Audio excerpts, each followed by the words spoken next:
আসসালামু আলাইকুম, মাননীয় ভারপ্রাপ্ত চেয়ারম্যান মহোদয়। আজকের এই অনুষ্ঠান, এখানে এভাবে অনুষ্ঠানটা সাজানোর জন্য আপনাকে ধন্যবাদ জানাচ্ছি। একটি সুন্দর আয়োজন। আমি এটা বলছি, না, এটা দলীয় সিদ্ধান্তের বিষয়। সবাই মিলেই করেছেন আপনারা। যাই হোক, এটা কেন্দ্রীয় প্রোগ্রাম ছিল নিশ্চয়ই। অবশ্যই।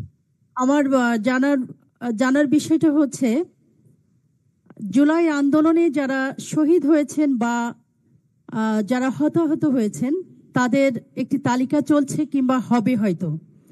আমার প্রশ্নটা হচ্ছে, যারা 17 বছর গণতন্ত্রকে পুনরুদ্ধার করার জন্যে রাজপথে লড়াই করেছিল, গণতন্ত্রকে এবং আমাদের দলকে সামনে এগিয়ে নিয়ে যাওয়ার জন্য যাদের অগ্রণী ভূমিকা ছিল, যারা বিগত সরকারের দ্বারা গুম, খুন এবং খুনের শিকার হয়েছে, তাদেরকে যোদ্ধা হিসাবে তালিকাভুক্ত করার আপনার কোনো পরিকল্পনা আছে কি? জি, আছে, পরিকল্পনা আছে। প্রথমত, আমরা সকলে এখানে উপস্থিত আপনার সাথে সহমর্মিতা প্রকাশ করছি, কারণ স্বৈরাচার বিরোধী আন্দোলনে যারা সরাসরিভাবে সবচেয়ে ক্ষতিগ্রস্ত হয়েছেন, আপনি তাদের মধ্যে একজন। আপনজনকে আপনি হারিয়েছেন, হত্যা করা হয়েছে তাকে। দেখুন, শুধু যদি জুলাই আগস্ট মাসের এই একদম আন্দোলনের পিক সময়ের বিষয়টি আমরা আলোচনা করি, সেখানেই আমাদের 400, মহাসচিব সাহেব একটি প্রেস কনফারেন্সের মাধ্যমে বলেছিলেন 422 জন। পরবর্তীতে আমাদের কাছে আরো কিছু আমাদের হাতে নাম এসেছে, আমরা এটা 463 জনে গিয়ে ঠেকেছে। শুধুমাত্র বিএনপি সহ বিএনপির বিভিন্ন অঙ্গ সহযোগী সংগঠনের নেতাকর্মীরা শহীদ হয়েছেন, যারা শুধু এই 1.5 মাসের ব্যবধানে। এর বাইরে 15 বছর ধরে আমাদের বহু নেতাকর্মী শহীদ হয়েছেন। আমি বিভিন্ন সময় বলেছি, তাদেরও লিস্ট আমরা মোটামুটি ভাবে তৈরি করেছি। আমরা দলের পক্ষ থেকে যেটা চেষ্টা করি, এরকম মানুষ যারা আছেন, প্রায় গত ঈদেও প্রায় 900-র মতন মানুষকে, 900 প্লাস হবে, প্রায় 1000-এর মতন মানুষকে আমরা, যারা আমাদের দলের সাথে ছিলেন, বিভিন্নভাবে ক্ষতিগ্রস্ত হয়েছেন, শহীদ হয়েছেন, জখম হয়েছেন, পঙ্গুত্ব বরণ করেছেন, এই ধরনের আমাদের বহু নেতাকর্মীকে আমরা দলের পক্ষ থেকে যতটুকু সম্ভব চেষ্টা করেছি ঈদের একটি উপহার পাঠানোর জন্য। এইটা করার অন্যতম মুখ্য উদ্দেশ্য হচ্ছে আমরা যেন তাদেরকে ভুলে না যাই, তারা যাতে হারিয়ে না যান। আমাদের আরেকটি পরিকল্পনা আছে, এই যে বিএনপি সহ বিভিন্ন দলের, গণতান্ত্রিক দলগুলো যারা নেতাকর্মীরা আত্মহত্যা দিয়েছেন, শহীদ হয়েছেন বা ক্ষতিগ্রস্ত হয়েছেন, বিশেষ করে শহীদ যারা হয়েছেন, আমরা সরকার গঠন করতে সক্ষম হলে সেই শহীদ এবং জুলাই আগস্টে যারা শহীদ হয়েছেন, রাষ্ট্রের বা সরকারের যে বিভিন্ন উন্নয়নমূলক কর্মকাণ্ড আছে, রাস্তাঘাট আছে, ব্রিজ, কালভার্ট, স্কুল, কলেজ, হাসপাতাল, যারা যেই এলাকার, আমরা চেষ্টা করব তাদের মধ্যে যারা সবচেয়ে সিনিয়রিটি বেসিসে সেই প্রতিষ্ঠানগুলোর নামকরণগুলো তাদের নামে করার জন্য, সো দ্যাট এলাকার মানুষ যাতে মনে রাখতে পারে তাদেরকে। ধন্যবাদ। জিনাইদা সালাউদ্দিন টুকু। আমি প্রশ্ন করার জন্য আহ্বান জানাচ্ছি মোসাম্মত নার্গিস সুলতানা দীপা, সাংগঠনিক সম্পাদক, মহেশপুর থানা, বিএনপি। আসসালামু আলাইকুম, আগামীর বাংলাদেশ। আমি নার্গিস সুলতানা দীপা, সাংগঠনিক সম্পাদক, মহেশপুর থানা, বিএনপি। আমি জানতে চাচ্ছি, 24 দফায় যে দেওয়া আছে নারীদের প্রাপ্য সুরক্ষা করা হবে, তা এই নারীদের প্রাপ্য মর্যাদা রক্ষার জন্য কি কি ব্যবস্থা নেওয়া হবে ভবিষ্যতে? আর একটা প্রশ্ন, আপনি যদি 31 দফাটা পড়েন, ওটা 24 না 31 দফা হবে, আপনি বোধহয় ভুল করে 24 দফা বলেছেন। 31 দফা 24 নম্বর 24 নম্বর কথা বলেছেন, নারীর ক্ষমতায়ন যেটা বলা আছে। নারীর ক্ষমতায়নে নারীদের প্রাপ্য অধিকারের কথা বলা হয়েছে।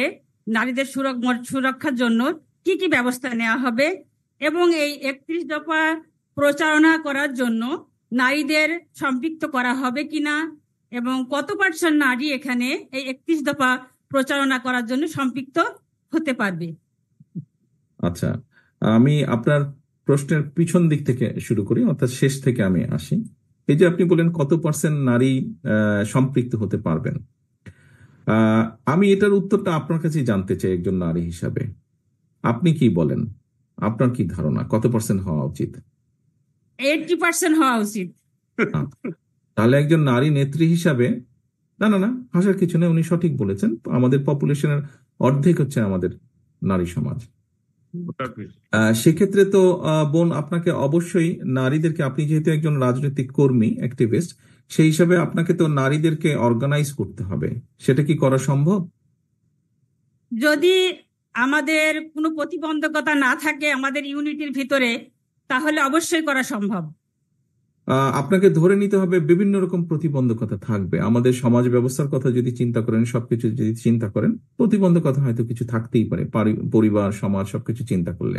কিন্তু তারপরে তো এগিয়ে আসতে হবে, কারণ আপনার অধিকার নিয়ে আপনাকে ফাইট করতে হবে। অধিকার তো কেউ কাউকে দেয় না। আমরা তখনই সুরক্ষা করতে পারবো আপনি যদি আপনার ভয়েসটা রেইজ করেন। আপনার ভয়েসটা আপনাকে রেইজ করতে হবে এবং সেই জন্য অর্গানাইজ করতে হবে, নারীদেরকে অর্গানাইজ করতে হবে, নারীদেরকে সামনে এগিয়ে আসতে হবে। আমরা দলের পক্ষ থেকে আমাদের কমিটমেন্ট হচ্ছে যে নারীদের অধিকার সুরক্ষার জন্য যেটা যেটা করা সম্ভব, দেশের আইন যেটা যেটা করতে আমাদেরকে অ্যালাউ করবে, সামাজিক এবং পারিবারিক সিচুয়েশন যা যা অ্যালাউ করবে, আমরা তার উপরে ভিত্তি করে অবশ্যই নারীদের সুরক্ষার বিষয়টি দৃঢ় থেকে দৃঢ়তর করার চেষ্টা করব। কিন্তু এক্ষেত্রে নারীদেরকে এগিয়ে আসতে হবে। আপনি নিশ্চয়ই দেখেছেন, আপনার নিশ্চয়ই জানা আছে, লাস্ট টাইম যখন, অর্থাৎ গতবার দেশনেত্রী খালেদা জিয়া যখন দেশ পরিচালনা করেছিলেন, তখন কি হয়েছিল আমরা দেখেছি, নারীদের ক্ষেত্রে উনি শিক্ষা ব্যবস্থাটা নারীদের জন্য ফ্রি করেছিলেন। প্রথমবার ছিল বিষয়টি ক্লাস 10 পর্যন্ত, পরের বার উনি করেছেন 12 পর্যন্ত করেছেন উনি। অর্থাৎ আপনাকে যখন আপনার অধিকারকে প্রতিষ্ঠিত করতে হবে, প্রথম বিষয় হচ্ছে আমাদেরকে অবশ্যই এডুকেটেড হতে হবে এবং সেটাই হচ্ছে প্রথম লক্ষ্য। প্রথম লক্ষ্যটা মোটামুটি ভাবে আমরা অ্যাচিভ করেছি। এখন আমাদেরকে যেটি করতে হবে, আমরা সচেতন শিক্ষা দেওয়ার মাধ্যমে আমরা চেষ্টা করেছি সচেতন করানোর জন্য, এবং এখন আপনাদেরকে এগিয়ে আসতে হবে। আপনারা যত দৃঢ়ভাবে এগিয়ে আসতে পারবেন, আমরা তত সুন্দরভাবে কাজটি সম্পন্ন করতে সক্ষম হব, এবং এটি একটি চলমান প্রক্রিয়া। হ্যাঁ, প্রিয় নেতা, আমি একটা স্কুল শিক্ষক এবং আমি চাই নারীদের নিয়ে কাজকর্ম করি এবং ভবিষ্যতেও করব। ভেরি গুড, ভেরি গুড, ধন্যবাদ। আপনি কি আপনার প্রশ্নের উত্তর কম বেশি পেয়েছেন আমার কাছে? অবশ্যই। ধন্যবাদ। আসসালামু আলাইকুম। ধন্যবাদ। আমি এখন প্রশ্ন করার আহ্বান জানাচ্ছি মোহাম্মদ নুরুল ইসলাম, আহ্বায়ক সদর থানা কৃষক দল। মোহাম্মদ নুরুল ইসলাম।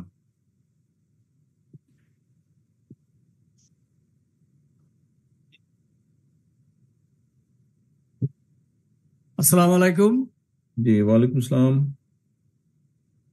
আমার প্রশ্ন হচ্ছে যে প্রত্যেকটা কর্পোরেট কোম্পানি তাদের প্রোডাক্ট তৈরি করে মূল্য নির্ধারণ করতে পারে, আর কৃষকের যে পণ্য উৎপাদন করে সেই পণ্যের মূল্য কৃষক কখনো নির্ধারণ করতে পারে না। আমার প্রশ্ন হচ্ছে যে কবে পারবে কৃষক, কখন পারবে এই তার নিজের পণ্য উৎপাদন করে তার নিজের পণ্যের মূল্য নির্ধারণ করতে?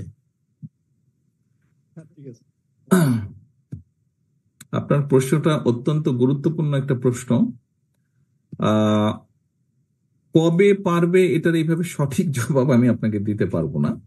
তবে যেটা আমরা রাষ্ট্রের পক্ষ থেকে বা সরকার থেকে যেটা আমাদের লক্ষ্য আছে, উদ্দেশ্য আছে, কৃষি বিষয়টি এমন একটি বিষয় যেটার সাথে প্রত্যক্ষ বা পরোক্ষভাবে কম বেশি সব মানুষ জড়িত। যারা সরাসরি জড়িত তারা সরাসরি জড়িত, এখানে আমরা যারা কৃষি কাজ করি না হয়তো সরাসরি, আমরাও জড়িত ইনেবে, যেহেতু কৃষি প্রোডাক্ট তো আমাদেরকে ব্যবহার করতে হচ্ছে। এখন প্রশ্ন হচ্ছে যে কোম্পানিগুলো তারা তাদের হিসাব নিকাশ অনুযায়ী তাদের এক্সপেন্ডিচার, তাদের প্রফিট, তাদের এস্টাবলিশমেন্ট কস্ট সবকিছু হিসাব করে তারা একটি প্রোডাক্টের মূল্য নির্ধারণ করে। ঠিক একইভাবে আপনার কৃষকও একটি পর্যায়ে, কৃষক একদম যে করে না তা না, একদম যে পারে না তা না, কারণ তার সবকিছু সে কতটুকু ইনভেস্ট করেছে, কি কি খরচ হয়েছে, তার এগুলা হিসাব করে সে একটি দাম নির্ধারণ করে। বিভিন্ন কারণে হয়তো সেই দামটা সবসময় সে ধরে রাখতে পারে না।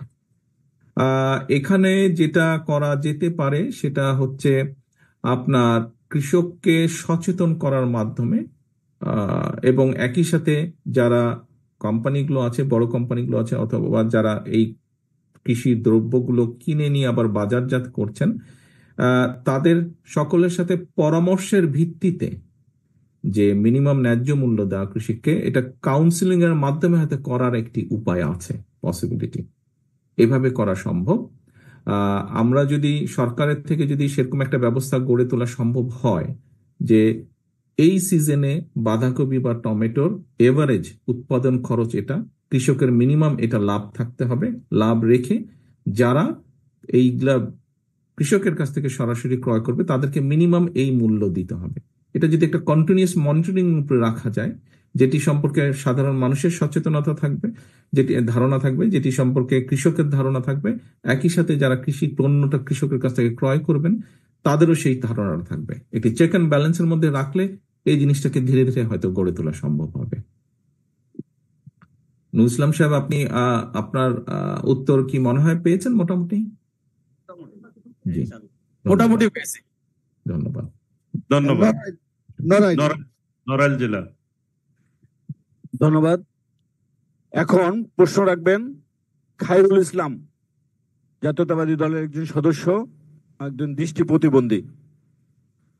আসসালামু আলাইকুম ওয়া রাহমাতুল্লাহ। জি, ওয়ালাইকুম আসসালাম। আগামী দিনের রাষ্ট্রনায়ক জনাব তারেক রহমান, মহান আল্লাহ তাআলার কাছে লাখো কোটি শুকরিয়া জানাই। বহুদিনের ইচ্ছা আজ আমার পূর্ণ হচ্ছে। প্রিয় নেতা জনাব তারেক রহমান, গণতন্ত্রের মা দেশনেত্রী বেগম খালেদা জিয়া যখন কারাগারে বন্দী ছিল, আমি আন্দোলন সংগ্রামে থেকেছি। আমি দেশনেত্রী বেগম খালেদা জিয়ার জন্য রোজাও রেখেছি। প্রিয় নেতা জনাব তারেক রহমান, এই পৃথিবীতে আমার মা বাবা সবাই চলে গিয়েছে, আমি আপনাকে মনে প্রাণে ভালোবাসি। আজকে আপনার সাথে একটু কথা বলার জন্য অনেক চেষ্টা করেছি, আর মহান আল্লাহ তাআলার কাছে আমি অনেক দোয়া করেছি। প্রিয় নেতা জনাব তারেক রহমান, আপনি আমাদের প্রতিবন্ধীদের জন্য একটি ব্যবস্থা করবেন, এটি আমি আশা করি। প্রিয় নেতা তারেক রহমান, আমি সরকারি জায়গায় থাকি, আমার নিজের একটা ঘরও কিন্তু নাই। প্রিয় নেতা জনাব তারেক রহমান, দেশনেত্রী বেগম খালেদা জিয়ার জন্য প্রয়োজনে রাজপথে আমি খায়রুল ইসলাম জীবন দিতে প্রস্তুত আছি, এবং আমরা নড়াইল জেলা বিএনপি বিশ্বাস জাহাঙ্গীর আলম, আলহাজ মনিরুল ইসলাম মনিরুলের নেতৃত্বে আমরা ঐক্যবদ্ধ আছি। এই নড়াইলে আমরা কোন চাঁদাবাজি লোককে আমরা কেউ দেখতে চাই না। আপনার প্রশ্নটা করেন ভাই সুন্দরভাবে। হ্যাঁ, আমি প্রশ্ন করতে চাই, প্রিয় নেতা, প্রিয় ভাই জনাব তারেক রহমান, আপনি আমাদের প্রতিবন্ধীদের জন্য 31 দফার ভিতরে কি রাখতেছেন, এটি আমার প্রশ্ন। আসসালামু আলাইকুম ভাই। জি, ধন্যবাদ।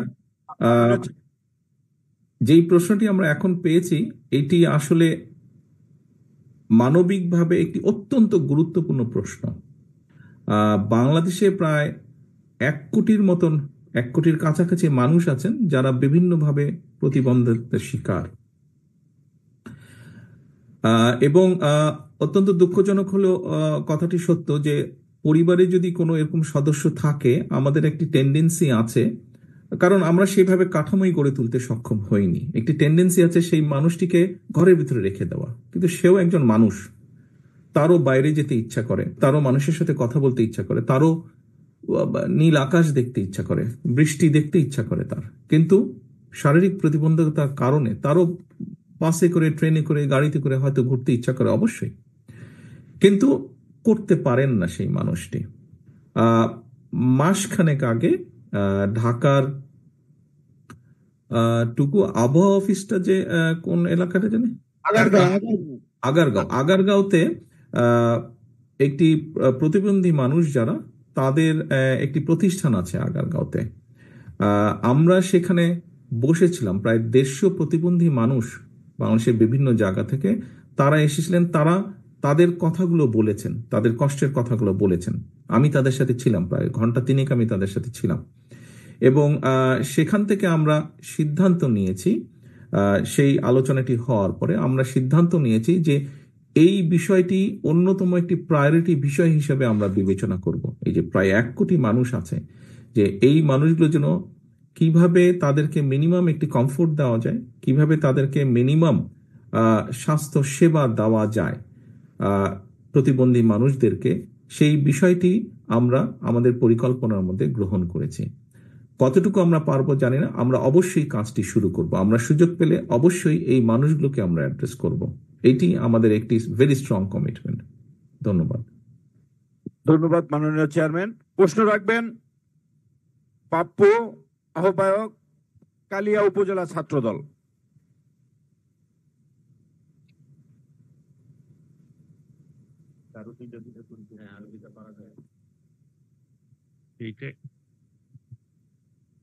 হ্যাঁ বলেন, শুনতে ও পাবো। আচ্ছা, এখানে সরি, আমি প্রতিবন্ধী মানুষদের ব্যাপারে আরেকটি বিষয়, গত সপ্তাহে আপনারা সবাই জানেন, এখানে যারা আছেন, জিয়াউর রহমান ফাউন্ডেশন, শহীদ জিয়ার নামে একটি ফাউন্ডেশন আছে, জিয়াউর রহমান ফাউন্ডেশন।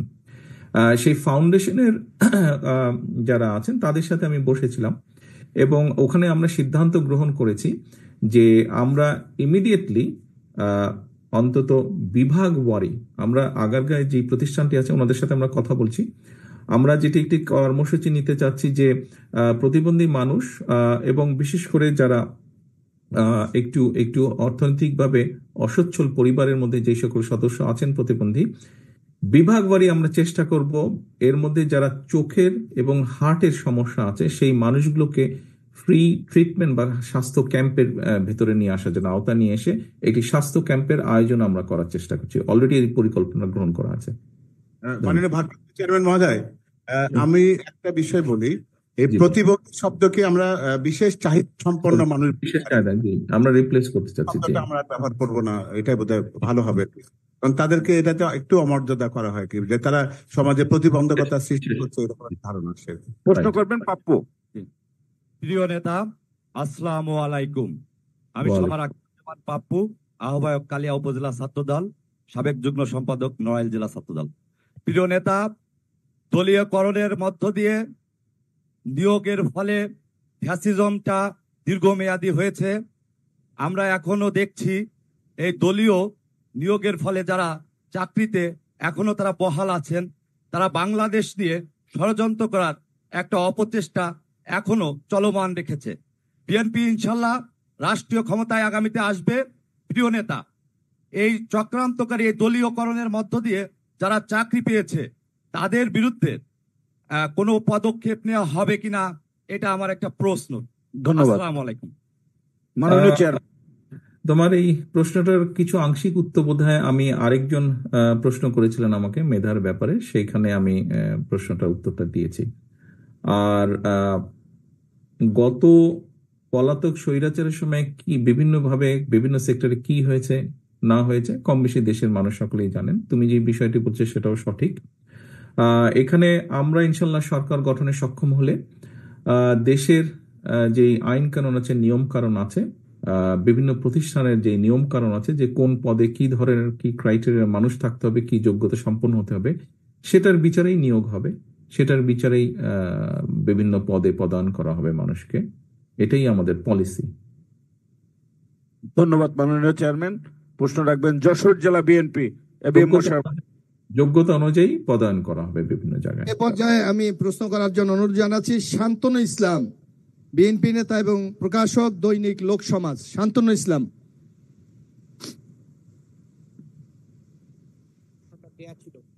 আপনি করবেন তো সেটা, ওই যে ব্যান্ডউইচ সম্পর্কে আপনার প্রশ্নটা। আসসালামু আলাইকুম। ওয়ালাইকুম আসসালাম। প্রিয় নেতা, আমরা দেখেছি যে 31 দফার মধ্যে একটি আমাদের আইটি সেক্টর নিয়ে একটি বিরাট পরিকল্পনা রয়েছে। তো আমার জানা মতে বাংলাদেশের সমস্ত ব্যাংক এবং এমনকি স্টক এক্সচেঞ্জ সহ সমস্ত সরকারি প্রতিষ্ঠানগুলা যেসব সফটওয়্যার ব্যবহার করে সেগুলো হয় ভারতীয়, না হলে বিদেশ থেকে আমদানি করা। এমনকি এখন যে ব্যান্ডউইথ আমরা কিনছি সেটাও আমরা ভারত থেকে কিনছি, এবং ফেসবুকের যে সার্ভার আমরা বাংলাদেশে বসানোর সুযোগ আছে সেটা ইন্ডিয়ার কারণে বাংলাদেশে বসানো যাচ্ছে না। এখন এই পরিকল্পনাগুলোর মধ্যে ভবিষ্যতে বিএনপি ক্ষমতায় আসলে এই বিষয়ে কি ধরনের তারা সিদ্ধান্ত গ্রহণ করবে, বা ভারতের সাথে কাজ করাটা যেহেতু আমাদের জন্য একটু চ্যালেঞ্জিং, কিভাবে এই জিনিসটাকে আমাদের দেশের স্বার্থে নেওয়া যায়, তাহলে ব্যান্ডউইথের দাম অনেক কমতো, সাধারণ মানুষ অনেক উপকৃত হতো। ধন্যবাদ প্রিয় নেতা। জি, ধন্যবাদ। আমার মনে হয় আপনি প্রশ্ন দিয়ে আপনার যে কনসার্নটা এক্সপ্রেস করেছেন, আপনার এই প্রশ্নের ভিতরে আপনার উত্তর রয়ে গিয়েছে, কাজে আপনার বিষয়গুলোর সাথে আমি সম্পূর্ণভাবে একমত। ধন্যবাদ। এই পর্যায়ে আমি অনুরোধ করছি। এক মিনিট মোশাররফ, মাহাদি আমিন বা ডক্টর পাভেল, আপনারা এই বিষয়ে কি কিছু অ্যাড করতে চান? মাননীয় ভারপ্রাপ্ত চেয়ারম্যান মহোদয়, আপনি ইতিমধ্যে বলেছেন যে দেশে বিরাট সংখ্যক আমাদের মাদ্রাসা পর্যায়ে যারা শিক্ষার্থী রয়েছেন তাদেরকে আপনি আইটি সেক্টরের সাথে সম্পৃক্ত করতে চেয়েছেন দুটো উদ্দেশ্যে। এক হচ্ছে যে তাদের যে কর্মপরিধি বৃদ্ধি করা, তারা যে একটা গণ্ডির ভেতরে যে তাদের কর্মসংস্থানটি হয় সেটাকে আপনি ব্যাপকতর করতে চেয়েছেন। আর দ্বিতীয়ত হচ্ছে যে পেপ্যাল এটিকে বাংলাদেশের জন্য আনার একটা উদ্যোগের কথা আপনি বলেছেন, যাতে করে তারা তাদের যে আউটসোর্সিং করা যে অর্থ সেটা যেন তারা বৈধ পথে আনতে পারে এবং বাংলাদেশের বৈদেশিক মুদ্রা ভান্ডারে সেটা যেন সঞ্চিত হতে পারে। আপনার দীর্ঘমেয়াদী আরো অনেকগুলো পরিকল্পনা রয়েছে, কিন্তু তার মধ্যে উনি বলেছেন যে এই স্বল্প মেয়াদী পরিকল্পনার মধ্যে তাদেরকে কিন্তু সফটওয়্যার প্রশিক্ষণ দিয়ে এই বিশাল সংখ্যক যারা এই ছাত্র শিক্ষার্থী রয়েছেন তাদেরকে আপনি এই ক্ষেত্রে সংশ্লিষ্ট করতে চেয়েছেন। এটি আপনার পরিকল্পনা, এটা আমি যতটুকু জানি। আমি প্রশ্ন করার জন্য অনুরোধ জানাচ্ছি মিজানুর রহমান খান, সাবেক যুগ্ম সাধারণ সম্পাদক, জেলা বিএনপি যশোর এবং চেম্বারের সভাপতি। মিজানুর রহমান খান। আসসালামু আলাইকুম চেয়ারম্যান। আসসালামু আলাইকুম। আমি 15 দফার মধ্যে আমাদের 15 নম্বর আত্মনির্ভরশীল জাতীয় অর্থনীতি গড়ে তোলার এবং অর্থনৈতিক সংস্কার কমিশনের বিষয়ে একটি প্রশ্ন করতে চাই। যে আমরা দেখেছি 5 তারিখের আগে আমাদের এই পতিত সরকার যখন ব্যাংকগুলো তাদের নিজেদের লোক দিয়ে লুট তলাশ করে শূন্য করে দিছে, সেই সময় 71 টেলিভিশনে জাতিকে উদ্দেশ্য করে একটা জানার জন্য সংবাদ পরিবেশন করেছিল। সেটা হচ্ছে ব্যাংকে পাবলিকের আমানত সুরক্ষার জন্য টাকা রাখা হয়। কোন ব্যাংক দেউলিয়া হয়ে গেলে যিনি 10 কোটি টাকা রেখেছেন তিনি 1 লাখ টাকা পাবেন, এবং যিনি যার সঞ্চিত সম্পত্তি রেখেছেন 1 লাখ টাকা, তিনিও 1 লাখ টাকা পাবেন। ফলে এই সংবাদটি জানার পরে সাধারণ মানুষ এবং যারা পেনশনভোগী এবং যারা বিশেষ করে আমানত রাখতে চায় ব্যাংকের দিক থেকে মুখ ফিরিয়ে নিয়েছে। এখনো এই বিষয়টি কিন্তু বলবৎ রয়েছে। ব্যাংকের প্রতি সাধারণ মানুষের আস্থা কমে গেছে, কারণ বাংলাদেশে এখনো ব্যাংক দেউলিয়া হয়ে গেলে আইনের কোনো নির্দিষ্ট কোনো সুরক্ষার আইন কেন করা হয় নাই। আমাদের দল রাষ্ট্রীয় ক্ষমতায় গেলে সাধারণ জনগণের আমানতের সুরক্ষার ব্যাপারে এই ব্যাপারে কোনো পরিকল্পনা আছে কি? ধন্যবাদ। আপনি ধন্যবাদ। আপনি যে প্রশ্নটা করেছেন যে মানুষের আস্থা নষ্ট হয়ে গেছিল ব্যাংকগুলোর উপরে, কেন হয়েছিল? এক কথায় যদি আমরা বলি, আমরা সমগ্র দেশের মানুষ আমরা লক্ষ্য করেছি, আমরা দেখেছি, আমাদের সামনে প্রমাণ আছে যে পলাতক স্বৈরাচারের নির্দিষ্ট কিছু সংখ্যক ব্যক্তি কিভাবে ব্যাংকগুলো থেকে লুটতরাজ করেছে, ঋণের নামেই হোক বা যেভাবেই হোক, কিভাবে জনগণের টাকাগুলো সরিয়ে নিয়ে গেছে। তো এটা তো একটা অর্থনৈতিক প্রতিষ্ঠান, অর্থনৈতিক প্রতিষ্ঠানের উপরে আস্থা থাকতে হবে। এবং স্বাভাবিকভাবেই যখন স্বৈরাচার পালিয়ে গিয়েছে, এখন তো ইন্টারিম গভর্নমেন্ট আছে, তারা তাদের পলিসির মাধ্যমে যদি আস্থা ফিরিয়ে আনতে সক্ষম হন ব্যাংকগুলোর, জনগণের আস্থা ব্যাংকগুলোর প্রতি, তাহলে ভালো। আর তা না হলে অর্থনীতির কতগুলো স্বাভাবিক গতি প্রবাহ আছে, কতগুলি স্বাভাবিক নিয়ম কারণ আছে, আমাদেরকে যে কোনো মূল্যে সেইগুলোকে প্রতিষ্ঠিত করতে হবে, সেই নিয়ম কারণগুলোকে, সেই অর্থনীতির স্বাভাবিক গতি প্রবাহকে। যদি আমরা সেটা করতে সক্ষম হই, আমি দৃঢ়ভাবে বিশ্বাস করি যে পর্যায়ক্রমিকভাবে ধীরে ধীরে, আস্থা কিন্তু একদিনে গড়ে ওঠে না, আস্থা নষ্ট হয়ে যায় এক মুহূর্তে, কিন্তু আস্থা গড়ে তুলতে সময় লাগে। ব্যাংকগুলো, সরকার যদি স্ট্রিক্ট থাকে, ব্যাংকগুলোর অর্থনৈতিক লেনদেন সবকিছুর ব্যাপারে সরকার যদি স্ট্রিক্ট থাকতে পারে, আমি দৃঢ়ভাবে বিশ্বাস করি যে সেই আস্থা ধীরে ধীরে আবার ফিরে আসবে। এবং আমাদের পরিকল্পনা, আমাদের ইচ্ছা হচ্ছে সেটি যে আমরা ব্যাংকগুলোর যে নিয়ম, অর্থনৈতিক যে নিয়ম কারণ, সেগুলোকে সঠিকভাবে ফলো করা, যাতে করে অর্থনৈতিক যে মিসম্যানেজমেন্ট, এই বিষয়টাকে যে বিশৃঙ্খলা, এটি যাতে ঠিক করে আনা সম্ভব হয়। কারণ আমাদের কৃষি নিয়ে বলুন, শিক্ষা নিয়ে বলুন, স্বাস্থ্য নিয়ে বলুন, যেটা নিয়ে বলুন, আমাদের অনেক পরিকল্পনা আছে। 31 দফা আছে, এরপরে ম্যানিফেস্টো আসবে, সেখানে অনেক পরিকল্পনা আছে। অর্থ সংকট থাকলে সেই পরিকল্পনা কোনোটি বাস্তবায়ন করা সম্ভব হবে না।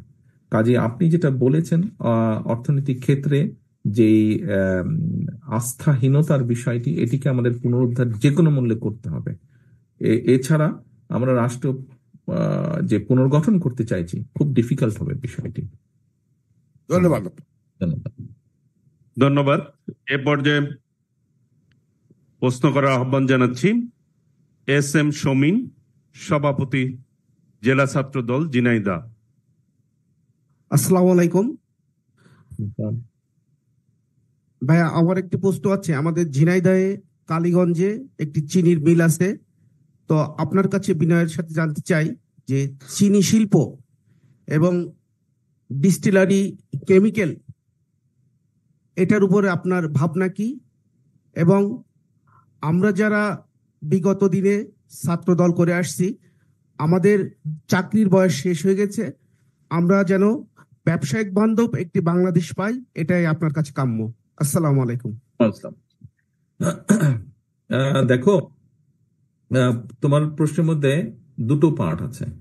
একটি হচ্ছে তোমার পার্ট, তুমি যারা ছাত্রদল করো। এখন আমাদেরকে তো শুধু ছাত্রদল যারা করে শুধু তাদের কথা বিবেচনা করলাম না, অবশ্যই আমরা বিবেচনা করবো আমাদের অবস্থান থেকে। বাট তুমি যেহেতু দেশ নিয়ে কাজ করতে চাইছো, তুমি যেহেতু দেশের 20 কোটি মানুষকে নিয়ে কাজ করতে চাইছো, তোমার মতন এরকম চাকরির সুযোগ পাইনি, তুমি ছাত্রদল করার কারণে হয়তো পাওনি, কিন্তু তোমার মতন এরকম বহু কোটি কোটি ইয়াং যুবক আছে যারা পায়নি। কেন পায়নি? তাদের যোগ্যতা থাকা সত্ত্বেও পায়নি। কেন পায়নি? কারণ শুধুমাত্র তারা হয়তো এই যে পলাতক স্বৈরাচার, তাদের দল করতো না, এই কারণে পায়নি। তুমি পাওনি ছাত্রদল করতে বলে পাওনি, কিন্তু তারা পায়নি, তারা তাদের দল করতো না বলে পায়নি। কাজে আমাদেরকে এখন সবার কথা ভাবতে হবে। তোমার কাছে খারাপ লাগতে পারে, কষ্ট লাগতে পারে যে হ্যাঁ, ছাত্রদলের ছেলেপেলেরা চাকরি পেল না, আমরা কষ্ট করলাম, কেমন কথা বললো তারেক ভাই।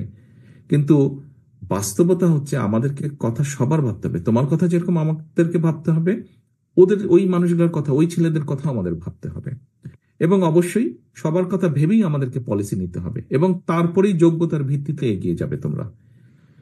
এটা গেল একটি পার্ট। দ্বিতীয় পার্টটি আসে চিনি কল। শুধু তোমার এখানে চিনি কল না, আরো বাংলাদেশে যে চিনি কলগুলি আছে, ঘুরে আবার ওখানেই যেতে হচ্ছে দুর্ভাগ্যজনক ভাবে, আনফরচুনেটলি। সেটা হচ্ছে যে পলাতক স্বৈরাচার, তাদের যারা বিভিন্ন সিন্ডিকেট ছিল, আমরা যতটুকু জানি বা আমি যতটুকু জেনেছি, বিভিন্নভাবে চিনি কলগুলো বন্ধ থাকুক এরকম ব্যবস্থা তারা করতো, সো দ্যাট প্রতিবেশী দেশ থেকে চিনি আসতো, বিভিন্নভাবে আসতো, অন্য দেশ থেকে ইম্পোর্ট করে আনা হতো। অর্থাৎ কিছু সংখ্যক মানুষের সুবিধার জন্য এই কাজগুলো করা হয়েছে। তুমি নিশ্চয়ই এর মধ্যে শুনেছো যে আমরা চিন্তা করছি যে আমরা ইনশাল্লাহ সরকার গঠন করতে সক্ষম হলে পরে আমরা একটি ফ্যামিলি কার্ড দিব। বাংলাদেশে যত পরিবার আছে, অবশ্যই ফ্যামিলি কার্ডটি প্রত্যেকটি পরিবারের যে গৃহিণী নামে হবে। এই ফ্যামিলি কার্ডের ভেতরে আমরা রাষ্ট্রের পক্ষ থেকে প্রত্যেকটি পরিবারকে কিছু পরিমাণ সহযোগিতার বিষয় থাকবে। আমাদের যে কয়টি প্রোডাক্ট থাকবে সহযোগিতার, তার মধ্যে চিনি একটি প্রোডাক্ট থাকবে। এবং আমাদের মূল লক্ষ্য হচ্ছে আমরা কোনো ইম্পোর্টেড প্রোডাক্ট সেই ফ্যামিলি কার্ডের মধ্যে দিব না। আমরা সেই প্রোডাক্টগুলোই দিব ফ্যামিলি কার্ডের মধ্যে যেগুলো আমরা দেশে উৎপাদন করি। কাজেই যে কোনো মূল্যে আমাদেরকে এই চিনি কলগুলোকে আমাদের আবার চালু করতে হবে। চিনি কলগুলোকে আমাদের চালু করতে হবে যে কোনো মূল্যে। আখের প্রোডাকশন আমাদেরকে বাড়াতে হবে। তা না হলে আমরা যদি সারা দেশে ধরে নিলাম 4 কোটি পরিবার আছে, তো এই 4 কোটি পরিবারকে আমরা কোথা থেকে চিনি দেবো? ইম্পোর্ট করে পসিবল না, ইম্পোর্ট করে আমরা দিতে চাই না, আমরা দেশীয় প্রোডাক্ট দিতে চাই। কাজে যে কোনো মূল্যে আমাদের এই চিনি কলগুলো চালাতে হবে, চালানোর ব্যবস্থা করতে হবে। এবং চিনি কলগুলো চালানোর ব্যবস্থা করলে নিশ্চয়ই তুমি এবং তোমার মতন আরো যারা বেকার, শেষ সময় কর্মসংস্থানের ব্যবস্থা করতে পারো, নিশ্চয়ই তোমরাও সুযোগ পাবে কোনো না কোনো ভাবে, কিছু না কিছু। উত্তর পেয়েছ? জি ইনশাআল্লাহ, থ্যাংক ইউ। আসসালামু আলাইকুম। প্রশ্ন করার আহ্বান জানাচ্ছি অধ্যক্ষ কামরুন নাহার লিজি, নেত্রী সাপ্লিমেন্ট করতে চাচ্ছি মাননীয় চেয়ারম্যান। মহিলা। না, ওই যে জবিলা সাহেব বোধহয় কিছু বলবেন টুকু। জি বলেন জবিলা সাহেব। একটা হচ্ছে যে আমাদের 31 দফায় আমরা ক্যাটেগরিক্যালি এটা উল্লেখ করেছি মাননীয় চেয়ারম্যান। 17 দফায় সেখানে আমরা বলেছি পাটকল, বস্ত্রকল এবং চিনিকল সহ সকল বন্ধ শিল্প পুনরায় চালুর ব্যবস্থা করা হবে। আমি যেটা বলার চেষ্টা করছি যে এটা ওনার যে কনসার্ন প্রশ্নকর্তার, সেটা আমরা অলরেডি 31 দফায় আমরা অ্যাড্রেস করেছি, আপনি অ্যাড্রেস করেছেন। তবুও আপনার যে বক্তব্য সেটা নিশ্চয়ই সাপ্লিমেন্ট করবে। আরেকটা জিনিস যেটা উনি বলেছেন, ছাত্রদল করেন অথবা বিশেষ করে হি মিস দি বাস, চাকরিটা পাননি, তার জীবন থেকে অনেকগুলো বয়স চলে গেছে, এখন কিভাবে চাকরি পাবেন? এটাও আমরা 31 দফায় 23 নম্বর দফায় আমরা বলেছি আন্তর্জাতিক মানদণ্ড অনুযায়ী সরকারি চাকরিতে প্রবেশের বয়সসীমা বৃদ্ধি বিবেচনা করা হইবে। তার মানে এটা যদি আমরা করতে পারি আর ওনার ভাগ্য যদি ওই বয়সের মধ্যে পড়ে, তাহলে উনি ইনশাআল্লাহ ওই সুযোগটাও পাবেন। আমরা একেবারে ডিসমিস করছি না, ওনার হতাশ না হওয়ার জন্য বলছি। এটা অ্যাড্রেস করা আছে মাননীয় চেয়ারম্যান, এটা আপনার দৃষ্টি আকর্ষণ করছি। জি ধন্যবাদ। টুকু। আমি অধ্যক্ষ কামরুল জি, সভানেত্রী ঝিনাইদহ জেলা মহিলা দল। মাননীয় চেয়ারম্যান মহোদয়, আপনাকে ঝিনাইদহ জেলা মহিলা দল এবং ঝিনাইদহ জেলা বিএনপির পক্ষ থেকে সংগ্রামী অভিবাদন ও সালাম। আসসালামু আলাইকুম। সম্মানিত চেয়ারম্যান মহোদয়, আমি বিনয়ের সঙ্গে আমি জানতে চাচ্ছি, আমি সহ আমার এই হাউস বোধ করি আমাদের মাতা দেশমাতা এই মুহূর্তে কেমন আছেন, খুব বিনয়ের সঙ্গে জানতে চেয়েছি। পাশাপাশি আমরা আজকে যে 31 দফা নিয়ে যেটা আমরা ওয়ার্কশপ করছি, আমরা বিগত খুলনাতে 31 দফার উপর ওয়ার্কশপ করে এসেছি। করে এসে আমরা অলরেডি আমরা ঝিনাইদহ জেলা মহিলা দল উঠান বৈঠক, তৃণমূল নারীদের সঙ্গে উঠান বৈঠক, ওয়ার্ডে ওয়ার্ডে কর্মী সভা, আমার যে টিম আছে প্রত্যেক দিনই কিছু না কিছু উঠান বৈঠক নারীদের সঙ্গে, তৃণমূল নারীদের সঙ্গে হচ্ছে। সেখানে আমরা যে জিনিসটি অবলোকন করেছি সেটা হচ্ছে যে নারীদের যারা মোটা দাগে, যারা মোটা ভাত মোটা কাপড়ে বিশ্বাসী, তাদের মধ্য থেকে আমরা যখন ফ্যামিলি কার্ডে যে মেসেজটা দিতে যাইছি, ওনারা একটি বার্তা দিচ্ছেন যে আপনারা তো যখন ভোটের জন্য আসেন বা এরকম কোনো কিছুর জন্য আসেন তখন আপনারা অনেক কথা বলেন, আপনারা কি সত্যি এটা বাস্তবায়ন করতে পারবেন? আমরা আস্থার সঙ্গে বলতে চেষ্টা করেছি যে ইনশাল্লাহ আমাদের নেতা, প্রিয় নেতা আপনাদের সঙ্গে আছেন, ইনশাল্লাহ এটা বাস্তবায়নের জন্য উনি সক্রিয় আছেন এবং অগ্রণী আছেন। তো ওনাদের পক্ষ থেকে আমার প্রশ্ন যে আমরা এটার প্রতি আমরা যে আগামীতে যদি সরকার গঠন করি সেটার নিশ্চয়তা আমরা কতখানি দিতে পারবো। পাশাপাশি সেসব তৃণমূল নারীদের জন্য আর কোনো ব্যবস্থা বা আর কোনো ভাবনা আমরা রেখেছি কিনা, এই প্রশ্ন রেখে শেষ করছি। আল্লাহ হাফেজ, আপনাকে ধন্যবাদ। আসসালামু আলাইকুম। আপনার প্রশ্নের মূল যে বিষয়টি আপনার প্রশ্নের, যে আমরা কতটুকু পারবো বা আমরা করব কিনা, দেখুন আমি আপনাকে প্রশ্ন করতে চাই আমরা কেন করতে চাইবো না, মানে না করলে আমাদের লাভটা কি?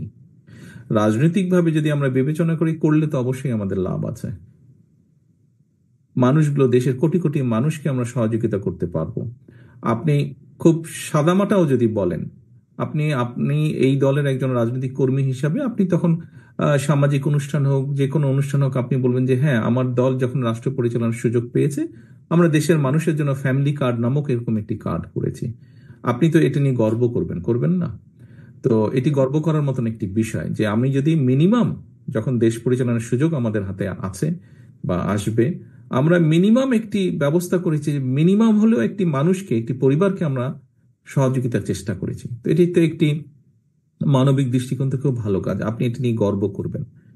তো কেন আমরা এরকম একটি কাজ করার সুযোগ থাকলে আমরা সুযোগটি হাতছাড়া কেন করতে চাইব, কেন করব না? আমরা অতীতে শুনেছিলাম ঘরে ঘরে চাকরি বা 10 টাকা কেজি চাল, হয়তো যেহেতু মানুষ 10 টাকা কেজি চাল পায়নি, ঘরে ঘরে চাকরি পায়নি, সেই জন্য মানুষের হয়তো এরকম একটি প্রশ্ন থাকতেও পারে মনে। তবে আপনি যদি দেখেন মোটামুটি ভাবে অতীতে যতবার বিএনপি যেই কমিটমেন্টগুলো করেছিল, কম বেশি সবগুলো কমিটমেন্ট তারা রাখার চেষ্টা করেছে বিএনপি। কাজে আমরা যে কমিটমেন্ট রাখি সেটার কিন্তু রেকর্ড আছে, আমাদের অতীতের রেকর্ড আছে। কাজে অবশ্যই আমরা এই কমিটমেন্টটা রাখবো। এটাই বোঝানোর চেষ্টা করছি আমরা, তবে তারা একটু আস্থার সংকটে ভুগছে দীর্ঘদিন যাবৎ। তার মধ্যে থেকে জনতা, সেটাই সেই বার্তাটাই দিতে চেয়েছি। ধন্যবাদ। আসসালামু আলাইকুম। দীর্ঘদিন যাবৎ, গত 15-16 বছর যাবৎ এই দেশের মানুষের সাথে যারা ক্ষমতা ধরে রেখেছিল তারা বিভিন্নভাবে প্রতারণা করেছে। কাজে হতেই পারে, মানুষের মনে এরকম সন্দেহ থাকতেই পারে, কিন্তু আপনাদের দায়িত্ব হচ্ছে সেই আস্থাটা ফিরিয়ে আনা মানুষের মনের মধ্যে। ধন্যবাদ। আমাদের মা কেমন আছেন একটু জানতে চেয়েছি আমরা সবাই। দোয়া করবেন, আছেন আলহামদুলিল্লাহ, দোয়া করবেন আপনারা সকলকে, যা আপনারা যাদের সাথে কথা বলেন, কাজ করতে চান, এলাকার মানুষের কাছে যান, তাদেরকে অনুরোধ করবেন দোয়া করার জন্য, ওনার জন্য। অবশ্যই আমরা চাই প্রোগ্রামে গেলে ইনশাআল্লাহ জনতা দোয়া রাখবেন। আসসালামু আলাইকুম। নরাইল প্রশ্ন করবেন রাশিদা পারভিন, কালিয়া পৌর মহিলা দল। পারভিন ইসলাম, ভারপ্রাপ্ত তারেক চেয়ারম্যানের কাছে আমার একটা অনুরোধ, আপনি যে কথা বলেন যে একটা ফ্যামিলি কার্ড দেবেন, ঘরে ঘরে একটা ফ্যামিলি কার্ড দেবেন, কি কার্ড? Family card. কিন্তু এই কথাটা আমি এবার ইপি সদস্য, তো সবার কাছে আমি এটা বলে বার্তাটা পৌঁছাই দিলে সবাই অনেক খুশি, বলে যে না ওই সে পারভিন ইসলাম যা বলতেছে যে সঠিক, কিন্তু আমরা ঐক্যবদ্ধ হয়ে সবাই মিলে এবারে আমরা বিএনপিতে ভোট দিব। আর আমার আমি কিন্তু বিএনপির করেছি, তাই ওই জন্য আমার অনেক অত্যাচার হয়েছে, আমার ঘর দূর ভাঙচুর কাছে সবার থাই গ্লাসটা ভেঙে গেছে। প্রশ্ন করবেন আপনি, প্লিজ প্রশ্ন করতে হবে আপনার। এই বার্তাটা আমি সবাই তার পৌঁছাই দিই, তার জন্য আপনার জন্য সবাই খুশি হয়, দোয়া করে, আপনারা সবাই বলে ধন্যবাদ, আমরা ভোট দিব। ধন্যবাদ। মাননীয় চেয়ারম্যান, আমি ওনার প্রশ্নটাই বুঝিনি, কাজে উত্তর কি ধন্যবাদ দিয়ে দেন। এখন প্রশ্ন করবেন মশিয়ার রহমান, সভাপতি নড়াইল জেলা যুবদল।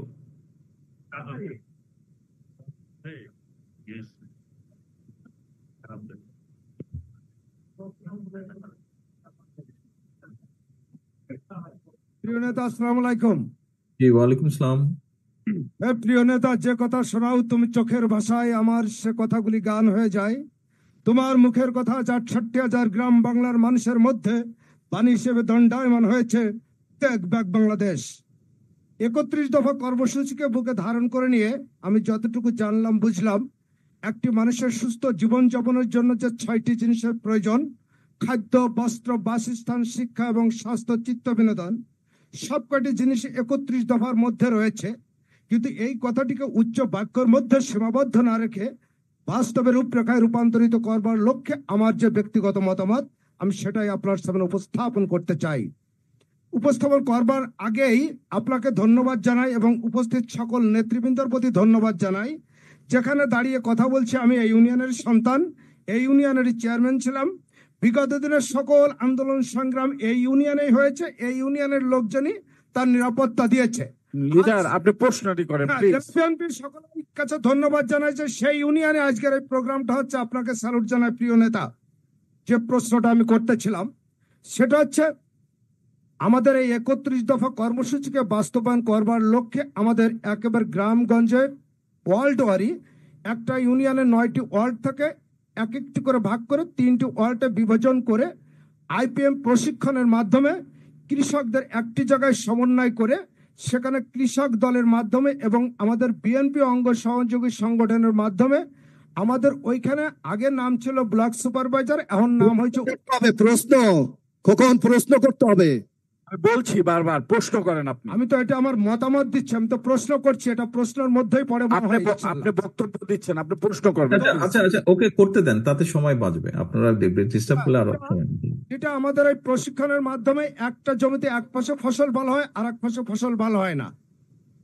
যেমনটা এই উপসহকারী কৃষি কর্মকর্তার মাধ্যমে আমাদের জমির সয়েল টেস্টের মাধ্যমে আমাদের অল্প খরচে আমাদের অনেক ফসল উৎপাদন করা যাবে। আমি আইপিএম এর একজন ছাত্র ছিলাম, যে কারণে আমাদের কৃষক দলের নেতৃবৃন্দ এবং বিএনপির নেতৃবৃন্দ মিলে উপসহকারী কৃষি কর্মকর্তাদেরকে বলতে হবে আমাদের প্রত্যেকটা ওয়ার্ডে কৃষক সমাবেশের মাধ্যমে কৃষকদের কৃষি পণ্য উৎপাদনের যে প্রশিক্ষণ সেটা দিতে হবে। সেই সঙ্গে সুকৌশলগত পথ অবলম্বন করে আমাদের ৩১ দফা কর্মসূচিকে একেবারে জনগণের দৌড় গোড়ায় আমাদের নিয়ে যেতে হবে। ধন্যবাদ। ৩১ দফা কর্মসূচি ওরা জানবে বুঝবে, আমাদের একটা ভালো রাষ্ট্র আমরা উপহার দিতে পারবো বলে আমি বিশ্বাস করি। প্রিয় নেতা, ধন্যবাদ। ধন্যবাদ আপনাকে মাননীয় চেয়ারম্যান। আচ্ছা, এখানে এই পুরো বিষয়টা বোধহয় ওনার প্রস্তাবনা ছিল একটা, যে কৃষক দলের মাধ্যমে এবং উপজেলা সহ কৃষি অফিসার, সহকারী কৃষি অফিসারের মাধ্যমে একটা প্রশিক্ষণের বিষয়। আমি যতটুকু জানি জেলা কৃষি অফিসার বা সহকারী কৃষি অফিসার যারা আছে, সরকারের পক্ষ থেকে কৃষি সংক্রান্ত বিষয়, বিভিন্ন বীজের সংক্রান্ত বিষয়, বিভিন্ন ফার্টিলাইজারের ব্যবহার, বিভিন্ন কীটনাশকের ব্যবহার, এই সংক্রান্ত বিষয়গুলো যখন সরকারের পক্ষ থেকে কোনো গাইডলাইন দেওয়া হয়, ইনস্ট্রাকশন দেওয়া হয়, সেগুলো ওনারা নিয়ে যান এবং কৃষকদের কাছে ওনারা তুলে ধরেন বিষয়গুলো। খুব সম্ভব বোধহয় এক একটা ইউনিয়নে 3 জন করে বোধহয় সহকারী কৃষি অফিসার আছে। একজন উপজেলা কৃষি অফিসার, তার আন্ডারে 3 জন করে বোধহয় ইউনিয়ন ওয়াইজ বোধহয় 3 জন করে সহকারী কৃষি অফিসার আছে। তারা এখন ব্লক সুপারভাইজার বলে না, এখন তাদেরকে বলে সহকারী কৃষি অফিসার, আগে বলতো ব্লক সুপারভাইজার। তো এখন এই কাজগুলো সাধারণত কম বেশি ওনারা করে থাকেন, কোনো বীজের ভালো মন্দ এই বিষয়গুলো ওনারা বলে থাকেন। আপনি যেটা বলেছেন এটা এটা এটা ঠিক কৃষক দল দিয়ে করা হয়তো সম্ভব হবে না, বিকজ এটার জন্য বড় একটা ইনফ্রাস্ট্রাকচার লাগে, এটার জন্য আপনার রিসার্চ লাগে, এবং সেই রিসার্চের রেজাল্টটা আপনি একটা ইনফ্রাস্ট্রাকচারের মাধ্যমে আপনাকে কৃষকের কাছে নিয়ে যেতে হবে। সেটা কৃষি ডিপার্টমেন্টের আছে, সারা দেশে যে সহকারী কৃষি অফিসার বা উপজেলা কৃষি অফিসার, তাদের মাধ্যমে আমাদেরকে এটা করতে হবে। কাজে এইটা রাষ্ট্রের কাজ বা সরকারের কাজ, এটি কৃষক দল করতে পারবে না। এটি গেল 1 নম্বর। এখানে দ্বিতীয় আরেকটি বিষয় আছে যে আপনি বলছেন যে এক জায়গায় এক জমিতে একটা ফসল হচ্ছে, পাশের জমিতে ফসল হচ্ছে না। হ্যাঁ, এটা সমস্যাটা কিছু কিছু আছে। আনফরচুনেটলি একটি বিষয় আপনাদের জানা আছে কিনা আমি জানি না, আমি এর ভিতরে বেশ কিছু উপজেলা কৃষি অফিসারের সাথে আলোচনা করতে বসেছিলাম এই বিষয়গুলো নিয়ে। তো তখন যেটা জানলাম, আমি যে জিনিসটা চাইছিলাম, এই বিষয়টি আমি প্রায় 20 বছর আগে চেষ্টা করেছিলাম, আমি আমার মতন করে চেষ্টা করেছিলাম একটি চিন্তা করেন 2004 এর দিকে। আমি খুব অবাক হয়েছি যে এত বছরেও জিনিসটা হয়নি। তাদের সাথে কথা বলতে গিয়ে আমি জানলাম যে সরকারের পক্ষ থেকে করা হয়নি জিনিসটা। কথা হচ্ছে যে সরকারের হিসাব অনুযায়ী বিভিন্ন ক্যাটাগরির কৃষক আছে, ক্ষুদ্র, প্রান্তিক, মাঝারি, এই ধরনের কৃষক আছে, 3-4 ক্যাটাগরির কৃষক আছে। তো এই কৃষকদের কোনো ডাটাবেজ নাই আজ পর্যন্ত সরকারের কাছে, এই কৃষকদের কোনো ডাটাবেজ নেই। অর্থাৎ একজন কৃষক তার কতটুকু জমি আছে, সে কি কোন সিজনে কোন ফসল করছে, কি পরিমাণ ফসল করছে। আপনার যদি নড়াইল জেলা ধরেন, নড়াইল জেলাতে ধরেন ম্যাক্সিমাম 10 বিঘার ভিতরে যাদের জমি আছে, এই ধরনের কতজন কৃষক আছে কম বেশি, অথবা কে কোন ফসল করছে, কোন এলাকায় করছে, এরকম কোনো ডাটাবেজ নেই। তো আপনি যেটা বলেছেন যে এক জমিতে হচ্ছে আরেক জমিতে হচ্ছে না, আগে আমাদেরকে এই ডাটাবেসটা তৈরি করতে হবে। এটা করা সম্ভব, কিছুটা সময় লাগবে, বাট করা সম্ভব। এই ডাটাবেসটা তৈরি করলে তখন আমরা তাদেরকে ওই নলেজটা আমরা দিতে পারবো। আমাদের কাছে যখন এই ডাটাবেসটা চলে আসবে, আমরা যখন জানবো যে কোন জমিতে কি হচ্ছে এবং কোন জমিতে কি হচ্ছে না, তখন আপনি যেটা চাচ্ছেন সেটা করা সম্ভব, which is very much possible. হয়তো একটু সময় লাগবে, এবং সেটা নিয়ে আমরা কাজ শুরু করেছি। ইনশাল্লাহ সরকার গঠনে সক্ষম হলে সেইটা আরো ভালোভাবে হয়তো আমরা করতে পারবো ইনশাল্লাহ। ধন্যবাদ মাননীয় চেয়ারম্যান। প্রশ্ন করার জন্য অনুরোধ আছে আমিনুর রহমান মধু, সহসভাপতি যশোর জেলা যুবদল। আমিনুর রহমান মধু।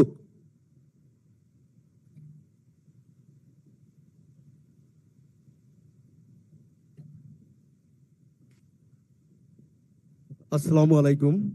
মাননীয় চেয়ারম্যান স্যার, যশোর জেলার পক্ষ থেকে আপনাকে শুভেচ্ছা অভিনন্দন জানাচ্ছি। মাননীয় চেয়ারম্যান স্যার, আপনার নলেজে আছে আমি গত 2রা নভেম্বর গ্রেপ্তার হয়েছিলাম। হওয়ার পরে ডান্ডা বিড়ি লাগায় আমাকে বিভিন্ন জেলখানায় নিয়ে যাওয়া হয়, এবং পরবর্তীতে আমার প্রিয় নেতা জনাব অনিন্দ ইসলাম অমিত, ওনার সরাসরি তত্ত্বাবধানে আপনার নির্দেশনায় আমাকে সেখান থেকে জেল থেকে গত 8 জানুয়ারি আমাকে মুক্ত করা হয়, এবং ওপেন হার্ট বাইপাস সার্জারি করা হয় আমাকে। আমি আলহামদুলিল্লাহ সুস্থ আছি। আজকের এই মিটিং এর মাধ্যমে আপনাকে কৃতজ্ঞতা প্রকাশ করছি মাননীয় চেয়ারম্যান। মাননীয় চেয়ারম্যান, ভাজা পোড়া খাওয়া যাবে না, ভাজা পোড়া খাওয়া যাবে না, গরুর গোশত একটু কম খেতে হবে, তেল কম খেতে হবে, লবণ কম খেতে হবে। সামনে রোজা আসছে, ভাজা পোড়ার অনেক বিষয় আছে, ভাজা পোড়া খাবেন না। জি, ধন্যবাদ আপনাকে। হ্যাঁ, মতো প্রশ্নটা করে। আমার প্রশ্নটি হচ্ছে, গত জুলাই এবং আগস্টে বিদেশি আমাদের যে কর্মীরা কাজ করে বৈদেশিক কর্মসংস্থানের, এরা ম্যাক্সিমামই হয়তো অদক্ষ এবং তারা বেশি লেখাপড়া জানে না। এরা বিভিন্নভাবে হয়রানির শিকার হয় এবং বিভিন্ন সময় দেখা যায় সরকার এদের বেলায় উদাসীন।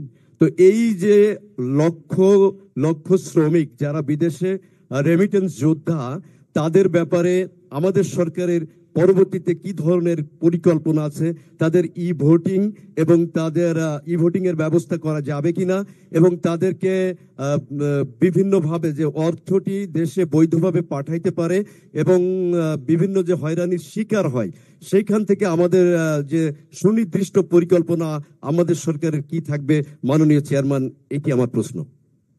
ধন্যবাদ। দেখুন, প্রবাসী যারা আছেন এখানে আবার বিভিন্ন বিষয় আছে, যে প্রবাসী অনেকে আছেন, অনেকে হয়তো বহু বছর দেশে আসেন না, আবার দ্বৈত নাগরিকত্ব আছে। কাজে এই সব বিষয়গুলো কনসিডারেশন আমাদেরকে নিতে হবে, নিয়ে আলোচনার মাধ্যমে একটা জায়গায় আমাদের আসতে হবে। আমাদের একটি কমিটমেন্ট আছে, আমাদের দলের পক্ষ থেকে, বিএনপির পক্ষ থেকে একটি কমিটমেন্ট আছে যে আমাদের যে ভোট ব্যবস্থা, ভোটিং ব্যবস্থা, এর ভিতরে আমরা প্রবাসীদেরকে ধীরে ধীরে আমরা এটার ভিতরে আনতে চাই। প্রবাসীরাও যাতে ভোট দেওয়ার সুযোগ পান, সেই সিস্টেমটা, সেই ব্যবস্থাটা আমরা গড়ে তুলতে চাই। দেশের মানুষের সাথে প্রবাসীরাও ভোট দিবেন, এটা হচ্ছে সংক্ষিপ্ত। আমাদের এই কমিটমেন্ট আছে। আমরা সরকার গঠনে সক্ষম হলে ইনশাল্লাহ আমরা এই ব্যাপারে কাজ করব। হয়তো একবারে প্রায় 1 কোটির উপরে প্রবাসী আছেন, যারা মানে বাংলাদেশি আছেন, যারা প্রবাসে আছেন। কতদিনে আমরা 1 কোটিকে ভোটার লিস্টের ভিতরে নিয়ে আসতে পারবো এটি আমি এখনই বলতে পারবো না। এখানে অনেকগুলো টেকনিক্যাল বিষয় আছে, এটা বিশেষজ্ঞ যারা আছেন তারা আলোচনা করে কর্মপন্থা ঠিক করে করবেন। তবে আমাদের কমিটমেন্ট হচ্ছে, এবং এই কমিটমেন্ট আমরা ইনশাল্লাহ রক্ষা করবো, যে প্রবাসীদেরকে আমরা ভোটারের ভিতরে নিয়ে আসবো, ভোটিং রাইটের ভিতরে নিয়ে আসবো। এটি ব্যাপারে কোনো সন্দেহ নাই। এটি গেল একটি। দ্বিতীয় যেটি হচ্ছে, হ্যাঁ আপনি সঠিকই বলেছেন, বিভিন্ন বিশেষ করে মধ্যপ্রাচ্যে আমাদের যারা আছেন প্রবাসী, যেই সমস্যাগুলোর কথা আপনি বললেন, তাদেরকে প্রায় সমস্যাগুলো ফেস করতে হয়। এটা এই সমস্যাগুলো ওখানে যে এম্বাসিগুলো আছে আমাদের, তাদের তাদের তাদের ডিলিংস এর উপরে আসলে বিষয়টি নির্ভর করছে। তো আমার মনে হয় এই ব্যাপারে বোধহয় খুব সম্ভব, উনি যেহেতু একসময় ব্যুরোক্রেট ছিলেন, আমি জবিল্লা সাহেবকে একটু বলবো এই ব্যাপারে যদি কিছু বলার থাকে। ধন্যবাদ। ধন্যবাদ স্যার আপনাকে। আজকে আমাদের আসলে এরপর আমাদের জবিল্লা সাহেবকে আমি একটু অনুরোধ করব এই বিষয়টা, মানে কিভাবে প্রবাসীদের যে এমবাসি মানে সমস্যা সেটা ডিল করা ব্যাপারে আগে একটু বলে নেই যে 31 দফায় প্রবাসীদের ব্যাপারে স্পেসিফিক বক্তব্য দেওয়া আছে। সেটা হচ্ছে আমাদের দফা 17, সেখানে বলা আছে প্রবাসী শ্রমিকদের জীবন মর্যাদা ও কর্মের নিরাপত্তা এবং দেশে বিমানবন্দর সহ সকল ক্ষেত্রে হয়রানি মুক্ত সেবা প্রাপ্তি ও ভোটাধিকার নিশ্চিতের ব্যবস্থা করা হবে। Clear commitment to the nation. আরেকটা পরের দফাই আছে, প্রবাসী বাংলাদেশিদের বিনিয়োগে উৎসাহ, সুযোগ ও প্রণোদনা দেওয়া হবে। ক্লিয়ার কমিটমেন্ট দেওয়া আছে। এখন যেটা আরেকটা প্রশ্ন যেটা স্যার বলেছেন, চেয়ারম্যান স্যার, আমি ব্যক্তিগতভাবে স্যার কুয়ালালামপুরে প্রায় 4 বছর মতো কাউন্সিলর অব লেবার হিসেবে কাজ করেছি। আমার অভিজ্ঞতা আছে কিভাবে আমাদের প্রবাসী শ্রমিকদের বিভিন্ন দূতাবাসে এবং বিভিন্ন জায়গায় হয়রানির শিকার হতে হয়। কিছু শ্রমিক আছে যারা নিয়মিত যায়, তারা হচ্ছে একটা ক্যাটাগরি। আরেকটা ক্যাটাগরি হচ্ছে তারা ভাগ্যের অন্বেষণে যে কোনো উপায় হোক বিদেশে চলে যেতে চায়। তারা সেখানে গিয়েই কি বলে অবৈধ শ্রমিকে পরিণত হয়। কিন্তু দূতাবাসের পক্ষে জানা মুশকিল কে বৈধ কে অবৈধ, কারণ দুজনই তো বাংলাদেশি। সেজন্য দূতাবাসের দায়িত্ব হচ্ছে দুই পক্ষকেই শোনা করা এবং তাদের জন্য কাজ করা। সেই জন্য একটা ওয়েজ আর্নার্স ওয়েলফেয়ার ফান্ড আছে। আমরা ওয়েজ আর্নার্স ওয়েলফেয়ার ফান্ড ব্যবহার করে তাদেরকে সাহায্য সহযোগিতা দেওয়ার চেষ্টা করেছি। বিভিন্ন জায়গায়, বিভিন্ন মহলে, বিভিন্ন দূতাবাসে, বিভিন্ন দেশে সমভাবে এই সেবা প্রদান করা সম্ভব হয়নি, এখনো হচ্ছে না, নানা অভিযোগ রয়েছে। সেই কারণে আমরা এখানে যেটা আলোচনা করেছি এবং আমাদের ভিশন 2030-তে যেটা বলা আছে সেখানে আরো বিস্তারিত বলা আছে কিভাবে বিভিন্ন দূতাবাসে আমাদের ম্যান পাওয়ার ইনক্রিজ করে এবং অন্যান্য লজিস্টিক সাপোর্ট দিয়ে এই হয়রানি বন্ধ করা যায়। ব্যাপারটা আমরা ভবিষ্যতে ইনশাআল্লাহ অ্যাক্টিভলি আরো বিবেচনা করতে পারবো। মাননীয় চেয়ারম্যান, আপনাকে ধন্যবাদ। মাননীয় চেয়ারম্যান, আমাদের 3 সভাপতিকে বক্তৃতা দিতে হবে, যার জন্য এখনই আমাদের প্রশ্নোত্তর পর্ব এখানেই আমরা সমাপ্ত ঘোষণা করতে আমরা বাধ্য হচ্ছি। সম্মানিত নেতৃবৃন্দ, আমরা আপনাদের কাছে দুঃখ প্রকাশ করছি। পরবর্তীতে যদি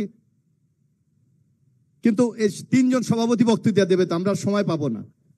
একটা হুমায়ুন কবির সুমন, সাংগঠনিক সম্পাদক কেশবপুর উপজেলা। হুমায়ুন কবির সুমন, শেষ প্রশ্ন। আমরা আমাদের এখন 3 জন সভাপতি, আবার মাননীয় চেয়ারম্যান বক্তব্য দেবেন। আমরা মাননীয় চেয়ারম্যান, আসসালামু আলাইকুম। আপনাকে দ্বিতীয়বারের মতো সালাম দিচ্ছি। প্রথম আপনাকে সালাম দেওয়ার সৌভাগ্য হয়েছিল পিজি হসপিটালে, আপনি যেদিন বাথরুম থেকে পড়ে গিয়েছিলেন। আপনি প্রশ্নে চলে আসেন, কবির প্রশ্নে চলে আসেন। আমার প্রশ্ন, এই আজকে এই মুহূর্তে সবিন তেলের সংকট, এইভাবে সিন্ডিকেট করে নিত্যপণ্যের যে দ্রব্যমূল্যের বাজার বৃদ্ধি করা হয়, সেই দ্রব্যমূল্য বাজার বৃদ্ধি রোধ প্রকল্পে এই সিন্ডিকেট ধ্বংসের জন্য আগামী সরকার কি পদক্ষেপ নেবে? ধন্যবাদ। সিন্ডিকেটের বিরুদ্ধে বিএনপির কি পদক্ষেপ হবে? আচ্ছা, সিন্ডিকেটের বিরুদ্ধে তাদের কাজ যদি অনৈতিক হয়ে থাকে, তাদের কাজ যদি আইনের বিরুদ্ধে হয়ে থাকে, দেশের প্রচলিত আইন অনুযায়ী ব্যবস্থা অবশ্যই তাদের বিরুদ্ধে নিতে হবে। কেউ যদি, আপনি যেভাবে উপস্থাপন করছেন, কেউ যদি সেরকম কাজে জড়িত হয়ে থাকে যেটাতে মানুষ কষ্ট পাবে। আচ্ছা, এটা গেল 1 নম্বর। দ্বিতীয়ত হচ্ছে যে সোয়াবিন তেলের আপনি কথা বলেছেন, আমাদেরকে আসলে চেষ্টা করতে হবে কিভাবে আমরা এই দেশে, বাংলাদেশে সোয়াবিন তেলে আমরা চাষ করতে পারি, সোয়াবিনের চাষ করতে পারি, এবং সেটিকে হচ্ছেও খুব সম্ভব এখন পার্বত্য চট্টগ্রামের দিকে কিছু কিছু জায়গায় হচ্ছে। ফরিদপুরের বিশাল চর অঞ্চলের মধ্যে সোয়াবিনের চাষ হচ্ছে, হয়তো আপনারা অনেকেই জানেন বিষয়টি।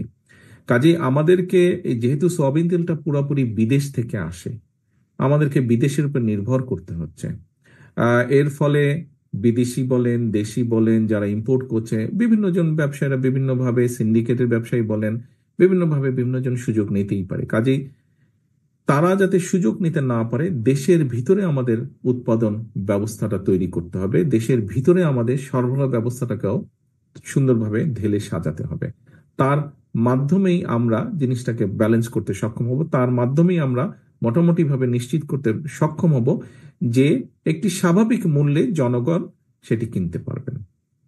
ধন্যবাদ। ধন্যবাদ।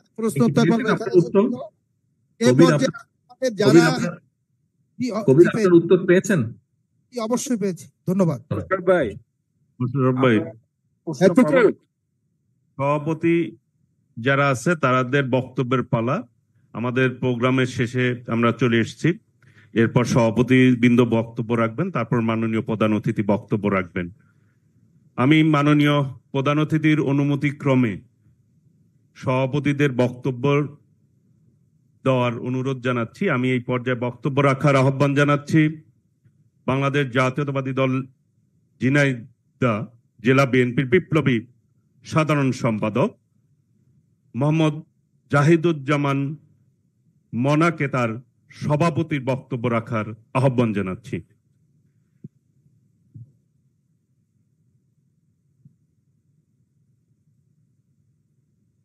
বিসমিল্লাহির রহমানির রহিম। রাষ্ট্র কাঠামো মেরামতের 31 দফা বাস্তবায়নের লক্ষ্যে আজকের এই কর্মশালার সম্মানিত প্রধান অতিথি, আমাদের সকলের প্রিয় নেতা, কেন্দ্রীয় বিএনপির ভারপ্রাপ্ত সভাপতি জনাব তারেক রহমান, আজকের এই কর্মশালায় প্রশিক্ষক আমাদের ডক্টর মওদুদ হোসেন পাবেল ভাই সহ এই টিমের সকল পর্যায়ের নেতৃবৃন্দ, আমার সামনে উপবিষ্ট ঝিনাইদহ 12টা ইউনিট থেকে আগত সকল পর্যায়ের নেতৃবৃন্দ, সকলকে জানাই ধন্যবাদ। আমরা আজকের যে কর্মশালা, আমরা বিগত দিনে খুলনা বিভাগীয় কর্মশালার মাধ্যমে আমরা এই 31 দফা বাস্তবায়নের যে কর্মসূচি আমরা গ্রহণ করেছিলাম, পেয়েছিলাম, তারই অংশ হিসেবে আমরা ঝিনাইদহ জেলার সকল ইউনিটের, বিশেষ করে অঙ্গ সংগঠনের সকল ইউনিটকে নির্দেশনা দেওয়ার পরে আমরা ইতিমধ্যে আমাদের সেই সকল অঙ্গ সংগঠনের ওরা উঠোন বৈঠক শুরু করেছে। আজকের এই কর্মশালার মাধ্যমে তারা যে জ্ঞান অর্জন করেছে, তাতে আমি মনে করি যে আগামী দিনে আমাদের এই 31 দফা বাস্তবায়ন এবং সরকার পরিচালনার ক্ষেত্রে অগ্রণী ভূমিকা পালন করবে। বিশেষ করে আজকের যে টিম ঝিনাইদহে এসে আমাদের নেতৃবৃন্দর সামনে যে বক্তব্য উত্থাপন করেছে, তার থেকে আমরা যে শিক্ষা পেয়েছি, আমরা মনে করি এটা আমাদের দল, জাতীয়তাবাদী দলকে এগিয়ে নিয়ে যাওয়ার জন্য অগ্রণী ভূমিকা পালন করবে। আজকের এই সভায় বিশেষ করে সাংবাদিকবৃন্দ, প্রশাসনের নেতৃবৃন্দ, আমাদের জেলা বিএনপি, থানা পৌর বিএনপি এবং তার সকল অঙ্গ সংগঠনের নেতৃবৃন্দ দীর্ঘ 7 ঘন্টা এই কর্মশালায় উপস্থিত থেকে আমাদের সকলকে সহযোগিতা করেছে। তার জন্য জেলা বিএনপির পক্ষ থেকে তাদেরকে ধন্যবাদ জানাচ্ছি। পাশাপাশি আমরা সৌভাগ্যবান এই জন্যই বলবো যে আজকের যে টিমটা আমরা ঝিনাইদহে পেয়েছি, প্রত্যেকেই খুব সুন্দরভাবে আমাদের সামনে আগামী দিনের করণীয় কি সেই সম্বন্ধে তুলে ধরেছে। এর জন্য জেলা বিএনপির পক্ষ থেকে পুরো টিমকে আমি ধন্যবাদ জানিয়েই আমি আমার সংক্ষিপ্ত বক্তব্য শেষ করছি। খুদা হাফেজ। বাংলাদেশ জিন্দাবাদ, জাতীয়তাবাদী দল জিন্দাবাদ। সবাইকে ধন্যবাদ।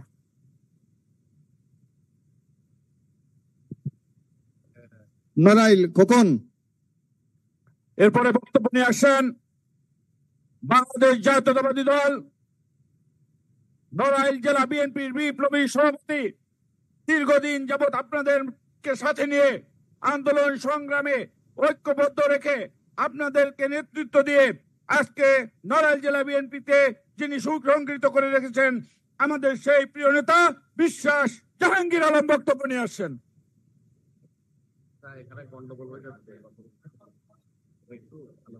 বিসমিল্লাহির রহমানির রহিম।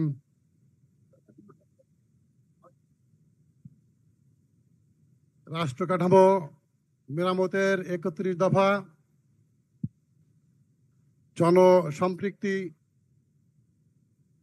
কর্মশালা উপলক্ষে আয়োজিত আজকের এই সভার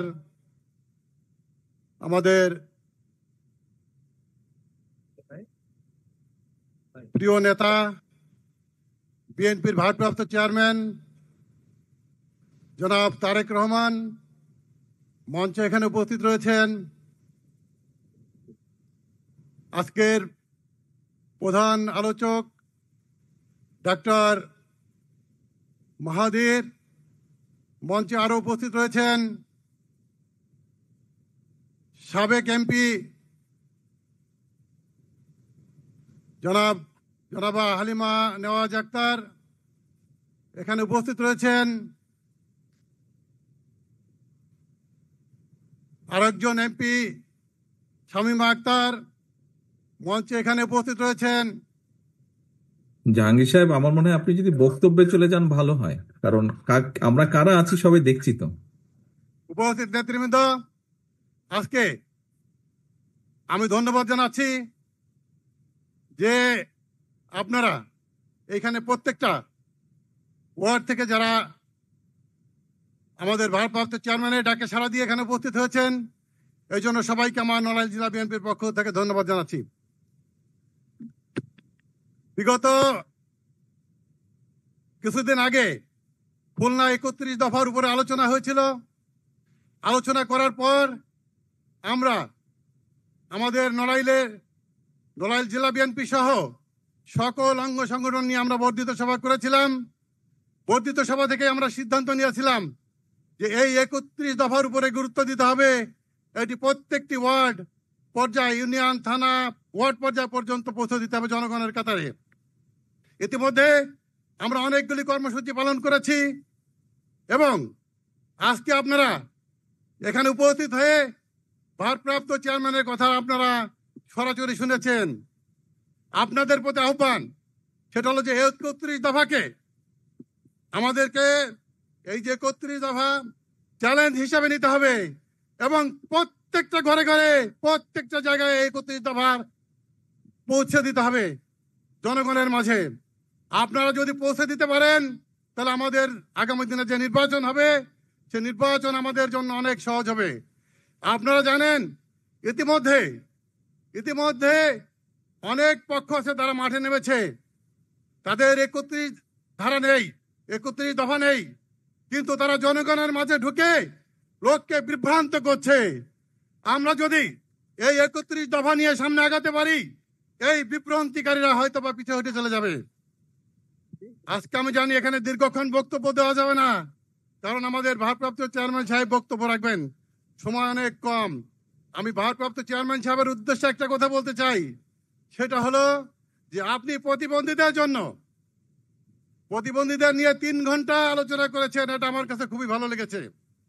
তো আপনার এই আলোচনায় আমি অনুপ্রাণিত হয়ে আমাদের যে প্রতিবন্ধী এখানে আছে খায়রুল ইসলাম, তাকে তার থাকার বসবাসের জন্য আমি একটা বাড়ি করে দিতে চাই।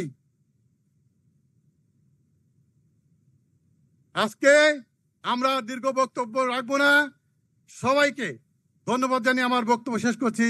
আল্লাহ হাফেজ। বাংলাদেশ জিন্দাবাদ, খালেদা জিয়া জিন্দাবাদ, তারেক রহমান জিন্দাবাদ। সকলকে ধন্যবাদ। আল্লাহ হাফেজ। আমাদের 3 জেলার সাংগঠনিক 3 জেলার সকল নেতৃবৃন্দের পক্ষ থেকে খায়রুলকে বাড়ি করে দেওয়ার জন্য, প্রতিশ্রুতি দেওয়ার জন্য জাহাঙ্গীর আলমকে আমরা করতালি দিয়ে অভিনন্দন জানাই। ধন্যবাদ। যশোর জেলা বিএনপি এই পর্যায়ে আমি সমাপনী বক্তব্য রাখার জন্য আহ্বান জানাচ্ছি।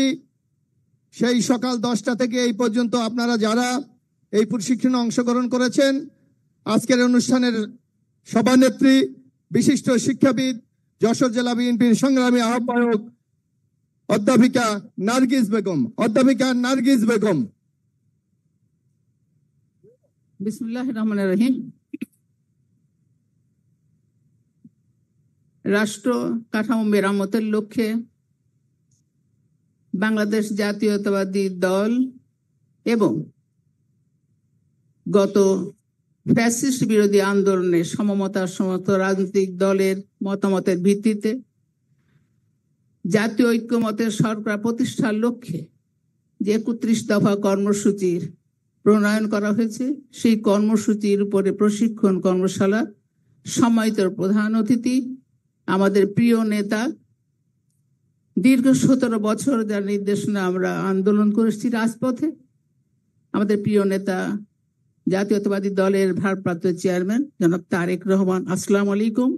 এই সাথে আমার এইখানে প্রশিক্ষণ দেবার জন্য যারা ঢাকা থেকে এসছেন, সেই প্রধান প্রশিক্ষক জনাব ইসমাইল জমিল্লাহ সহ প্রশিক্ষণ টিমের সমস্ত সহযোদ্ধারা, আমার সামনে উপস্থিত জাতীয়তাবাদী দল যশোর জেলা শাখার বিভিন্ন ইউনিটের অংশগ্রহণকারী নেতা ও কর্মীবৃন্দ, আসসালামু আলাইকুম।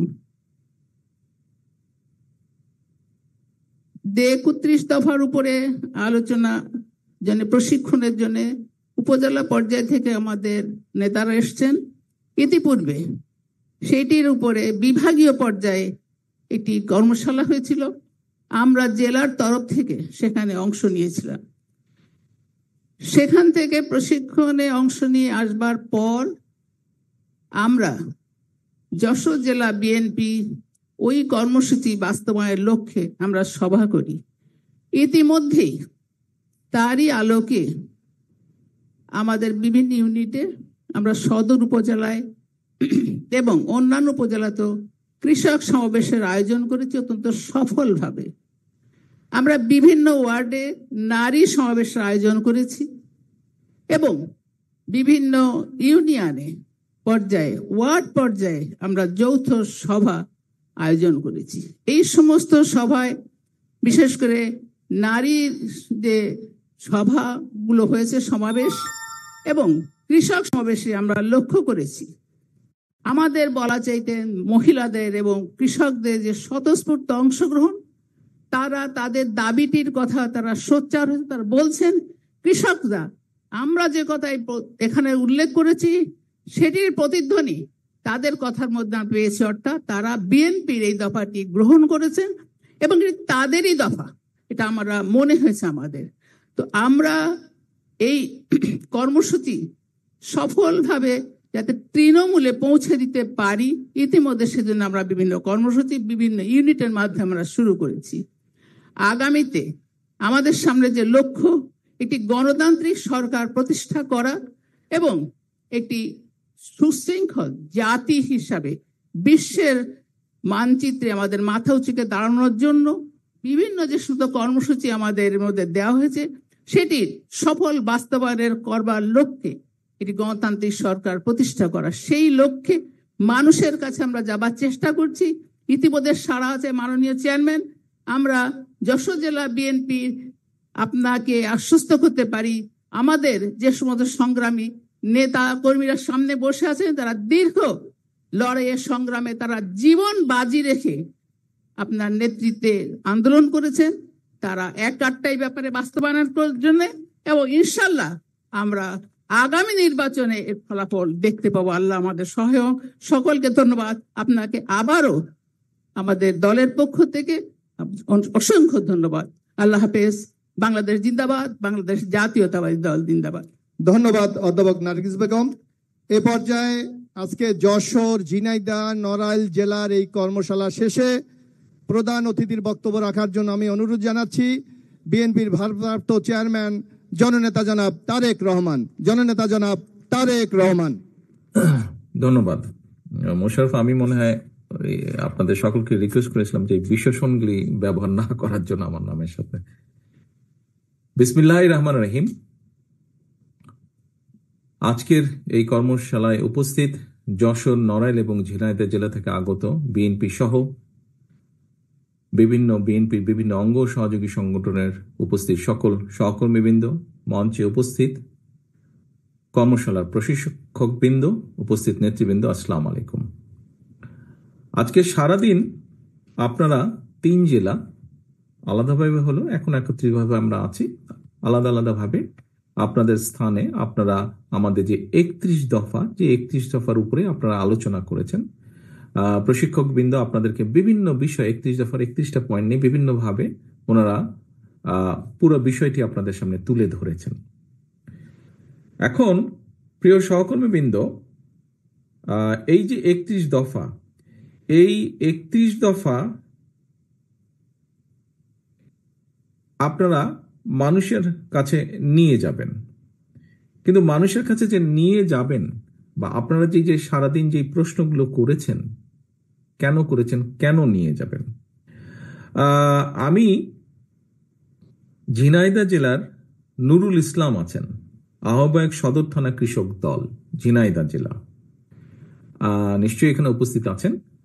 ঝিনাইদহ জেলায় মাইকটি যার কাছে আছে, ভাই ওই মাইকটি একটু ওনার কাছে দাও, নুরুল ইসলামের কাছে, কৃষক দলের নুরুল ইসলাম পাটোয়ারি, মাইকটা ওনার কাছে দাও।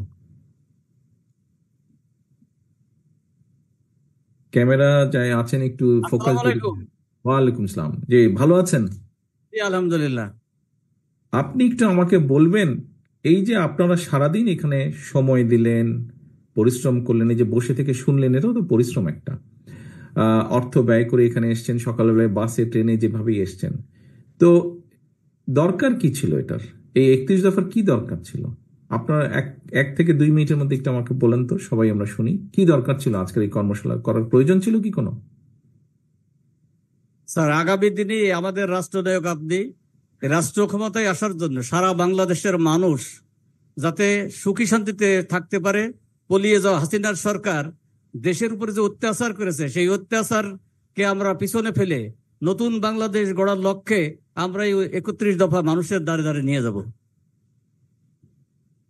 আর আমাদের এই যদি আমরা এই 31 দফা বাস্তবায়ন করতে পারি তাহলে বাংলাদেশ সুখী সমৃদ্ধশালী একটা দেশ হিসেবে উঠে আসতে পারবে। এবং আমাদের কৃষক সমাজ, আমি যে প্রশ্ন আপনার কাছে করেছিলাম, যদি কৃষক বাঁচে তাহলে দেশ বাঁচবে। এই বাস্তবায়ন হলে কৃষকের লাভবান হবে এবং দেশ সামনের দিকে এগিয়ে যাবে ইনশাল্লাহ। ধন্যবাদ। ঠিক আছে, বসেন। যশোর জেলায় কাজী আজম আছেন। যশোর জেলায় কাজী আজম আছেন।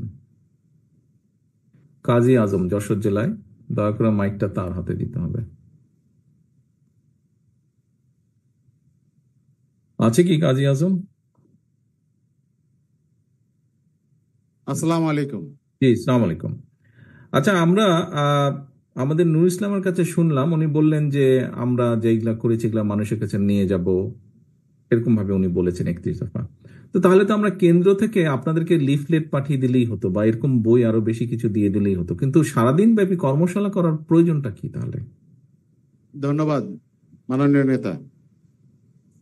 আসলে আজকে 31 দফা যেটা আমাদের রাষ্ট্র নির্মাণের বিষয় রয়েছে, রাষ্ট্র কাঠামো সংস্কারের ব্যাপারে রয়েছে, সেটার মধ্যে 2, 14, 15, 16, 17, 18, 23, 24, 25, 26, 27, 29 এবং 31 এখানে আমাদের সামাজিক নিরাপত্তা বেষ্টনীকে কিভাবে সমৃদ্ধ করা যায় তার দিক নির্দেশনা রয়েছে।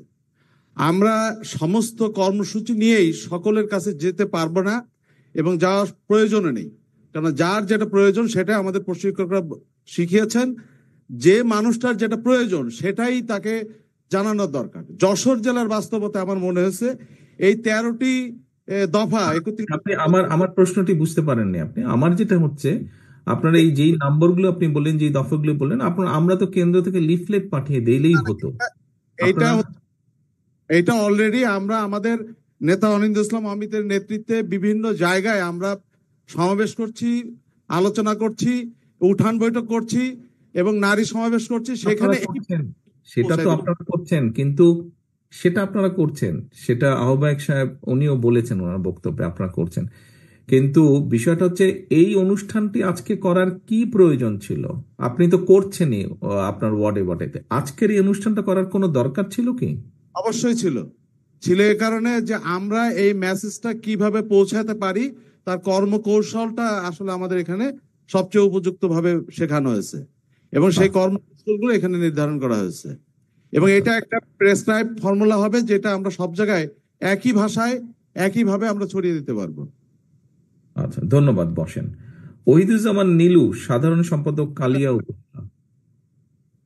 ওহিদুজ্জামান নীলু, কালিয়া উপজেলার সাধারণ সম্পাদক। জি নীলু, আপনি একটা প্রশ্ন করেছিলেন, আবার আপনার কাছেই ফিরে আসলাম।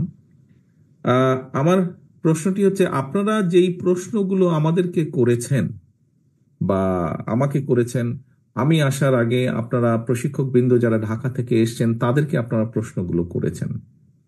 তো এখন আমার কথা হচ্ছে যে এই প্রশ্নগুলো কি শুধুমাত্র আপনাদেরই প্রশ্ন, না আপনারা এই প্রশ্নগুলো কারো কাছ থেকে জেনেছেন, কারো জিজ্ঞাসার মাধ্যমে আপনারা এই প্রশ্নগুলো করেছেন?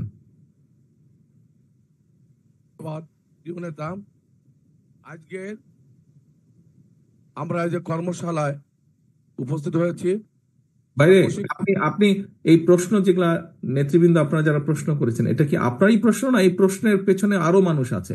শুধু ইয়েস নো এইভাবে কিছু একটা বলেন। প্রশ্নের পিছনে আরো মানুষ আছে। তারা জনগণ। কোন জনগণ? দেশের মানুষ, সাধারণ মানুষ।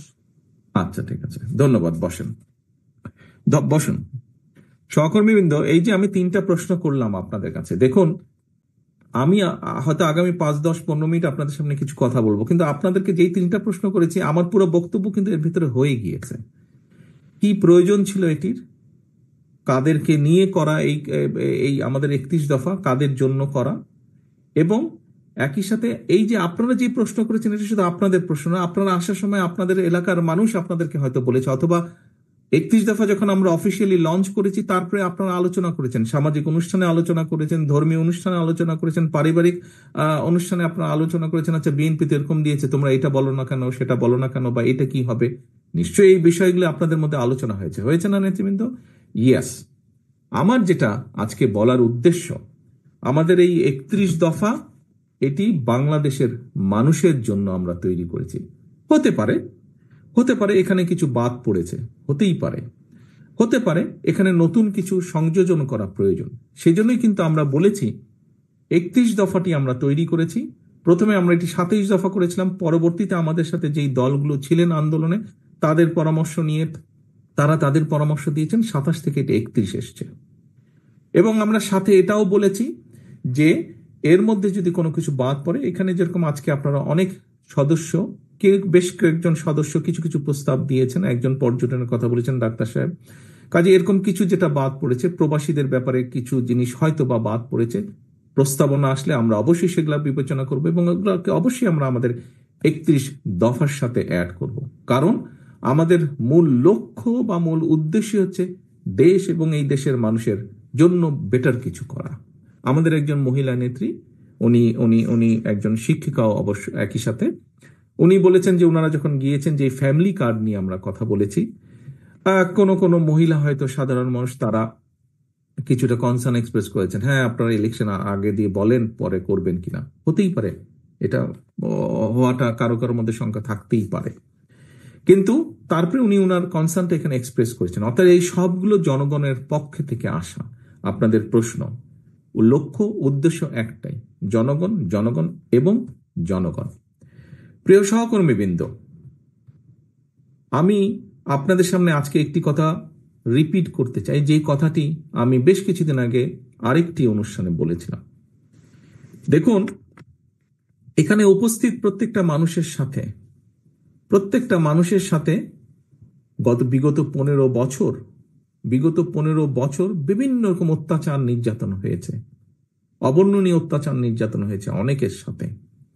কাজেই আপনারা একটি অবর্ণনীয়, একটি অকল্পনীয় একটি অবস্থার ভেতর দিয়ে আপনারা আজ এখানে এসেছেন। আপনারা প্রত্যেকে বিএনপির পোড় খাওয়া নেতা এবং কর্মী। শুধু যে এই ঘরে যারা আছেন তা না, আপনারা অনেকে আজকে এখানে আসতে পারেননি, বিশাল অংশটাই আসতে পারেনি এখানে স্ব জেলার আপনাদের, কিন্তু তারাও পোড় খাওয়া নেতা কর্মী। আপনারা কেন এই অত্যাচার নির্যাতন সহ্য করেছেন? কেন এই যে পুড়েছেন আপনারা? অত্যাচার, নির্যাতন, জেল, জরিমানা, গায়েবী মামলা, মিথ্যে মামলা, এই যে এটার ভিতরে আপনারা পড়েছেন, কেন করেছেন? আপনারা করেছেন এ কারণেই, যেটি আমি বিশ্বাস করি, সেটি হচ্ছে একটি বিশ্বাস, একটি আদর্শকে ধারণ করেন বলি। কি সেই বিশ্বাস? সেই বিশ্বাসটি হচ্ছে দেশের মানুষ, দেশের মানুষের গণতান্ত্রিক অধিকার, সর্বোপরি দেশের মানুষের অধিকারকে প্রতিষ্ঠিত করার জন্য। এটিতে আপনারা বিশ্বাস করেন।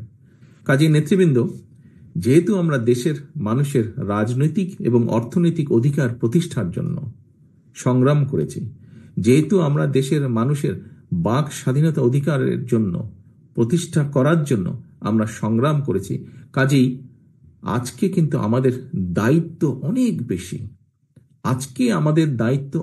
বেশি। আপনারা নিজেরাই বললেন, আপনাদের মধ্যে থেকে একজন বলেছেন, আমি ওভারঅল কথা ধরে নিচ্ছি, এবং আপনারা যখন সকালে এসেছেন, হয়তো আপনাদের অনেকেই, আপনাদের পরিবার হোক, আত্মীয় স্বজন, বন্ধু বান্ধব, পরিচিত জন অনেকেই বলেছেন, এই সুযোগ পেলে তুমি এই কথাটি জিজ্ঞেস করবে বা এই বিষয়টি তুমি তুলে ধরবে। নিশ্চয়ই হয়েছে অনেকের সাথে, সবার সাথে নয়, হয়েছে না ভাই? আপনাদের অনেকের সাথে বলেছে, কেউ না কেউ বলেছে যে ভাই তুমি সুযোগ পেলে এই কথাটি বলবে। তার মানে এই যে জনগণ আপনাদেরকে বলেছে, যারা বলেছে তারা তো পাবলিকেরই অংশ, জনগণের অংশ। কেন বলেছে? এ কারণেই বলেছে, জনগণ বিশ্বাস করে, জনগণের একটি বিশাল অংশ, বিপুল অংশ বিশ্বাস করে যে সামনের দিনে যদি ভালো কিছু হয়, ভালো কিছু করা সম্ভব হয়, সেটি বিএনপির নেতৃত্বেই হবে। আমরা স্বাধীনতা সংগ্রামের কথাও যদি বিবেচনা করি, সেই সময়কার যদি স্বাধীনতা যুদ্ধের ডাক দিয়েছেন, কেউ অসত্যকে অস্বীকার করতে পারবেন না। এবং শুধু যুদ্ধের ডাক দিয়ে উনি বসে থাকেননি, বরং মুক্তিযোদ্ধাদেরকে সংগঠিত করেছেন, অস্ত্র হাতে যুদ্ধ করেছেন। পরবর্তীতে যখন দেশের মানুষ তাকে দায়িত্ব দিয়েছে দেশ গঠনের, কোদাল হাতে উনি শ্রমিকের পাশে, কৃষকের পাশে থেকে কাজ করেছেন, খাল খনন করেছেন, দেশের খাদ্য উৎপাদন বৃদ্ধি করেছেন। প্রিয় সহকর্মীবৃন্দ, অপরপক্ষে আমরা কি দেখেছি? আমরা দেখেছি কোন রাজনৈতিক দলের কে আমরা দেখেছি 71 সাল যদি আমরা বিবেচনা করি, আমরা দেখেছি তারা কিভাবে এদেশের মানুষকে যুদ্ধের মুখে ঠেলে দিয়ে, যুদ্ধকে সঠিকভাবে সংগঠিত না করে বর্ডার ক্রস করে অন্য জায়গায় চলে গিয়েছে। আবার কাউকে কাউকে আমরা দেখেছি সরাসরি এই দেশের মানুষের সবচাইতে বড় অর্জন, যতদিন পৃথিবী থাকবে, যতদিন বাংলাদেশ থাকবে, এই বাংলাদেশের সবচাইতে বড় অর্জন, বাংলাদেশের মানুষের সবচাইতে বড় অর্জন বাংলাদেশের স্বাধীনতা যুদ্ধ। আমরা কাউকে কাউকে দেখেছি সেই স্বাধীনতা যুদ্ধের বিরোধিতা করতে। প্রিয় সহকর্মীবৃন্দ, আমরা হাদিসে দেখেছি দেশ প্রেম ঈমানের অঙ্গ। সেটি দেশের মাটিকে রক্ষা করা, দেশের মানুষের অধিকারকে রক্ষা করা, দেশের মানুষের অধিকারকে প্রতিষ্ঠিত করা, সবকিছুই এই ঈমানের মধ্যে পড়ে, দেশ প্রেমের ভিতরে পড়ে। আমরা দেখেছি বিএনপির ক্ষেত্রে, আমরা দেখেছি বিএনপির প্রতিষ্ঠাতা শহীদ রাষ্ট্রপতি রহমান যুদ্ধ করেছেন।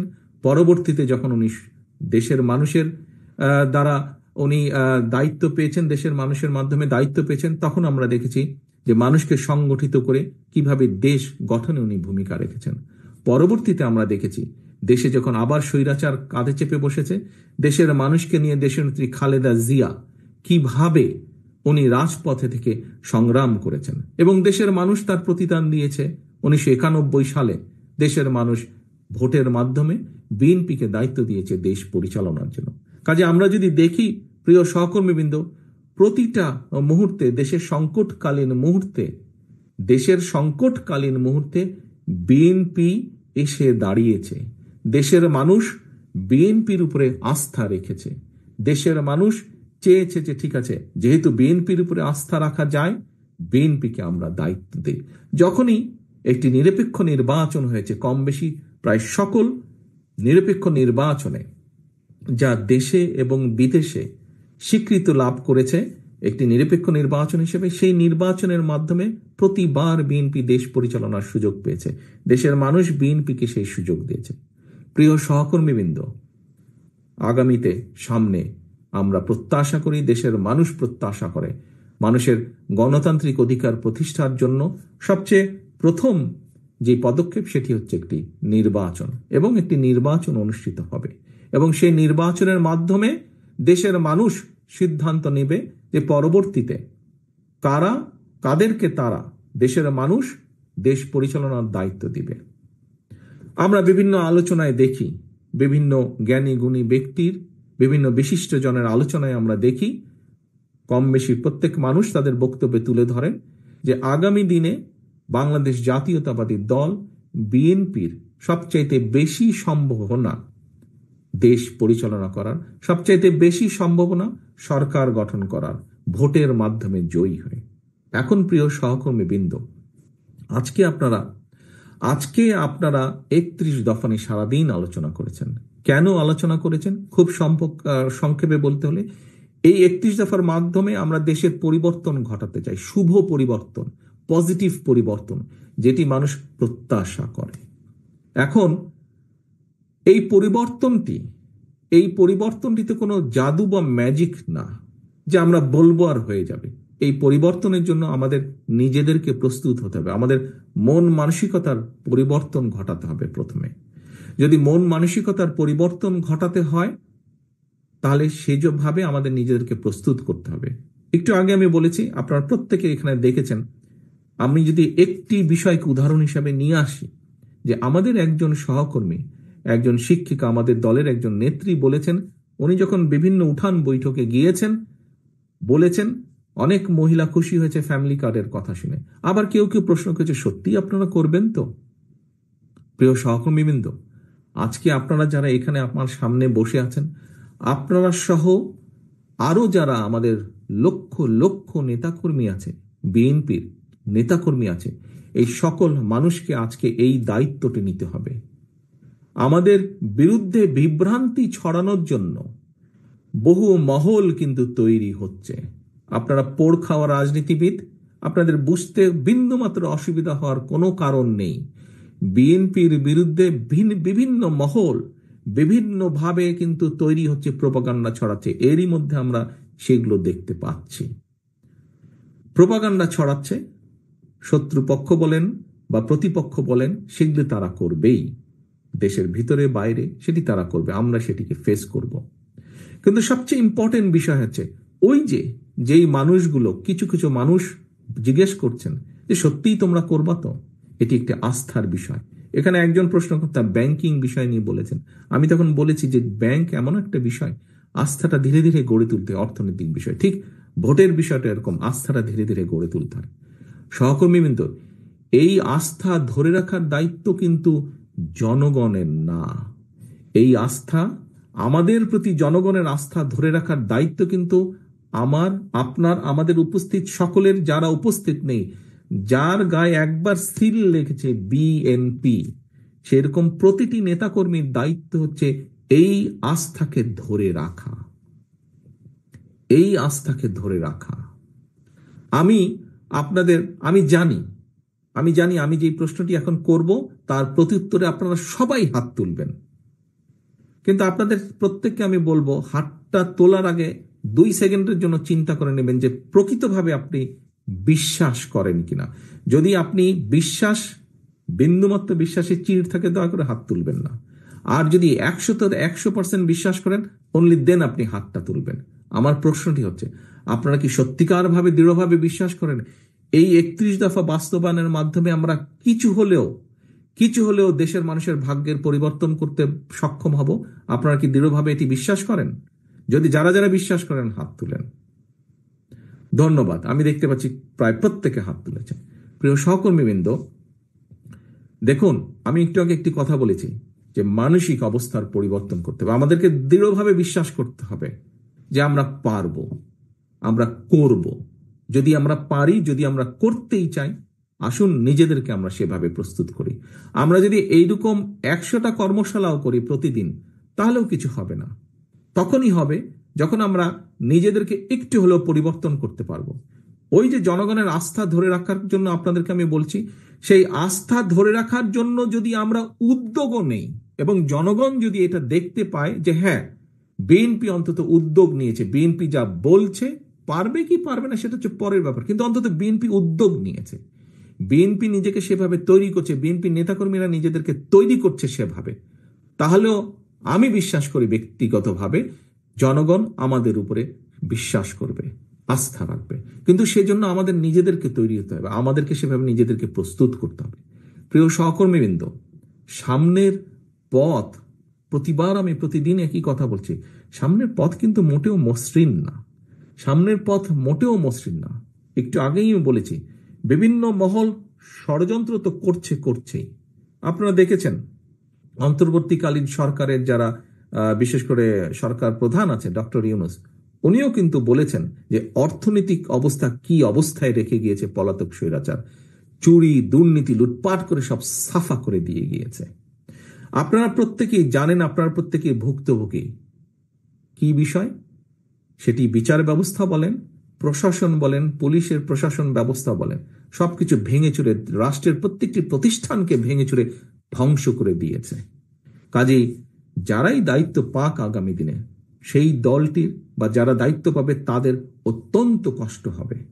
কিন্তু এই কষ্ট আমরা তখনই হাসি মুখে, এই কষ্টকে আমরা সহজ করে নিতে পারবো আমরা যদি সকলে ঐক্যবদ্ধ থাকি।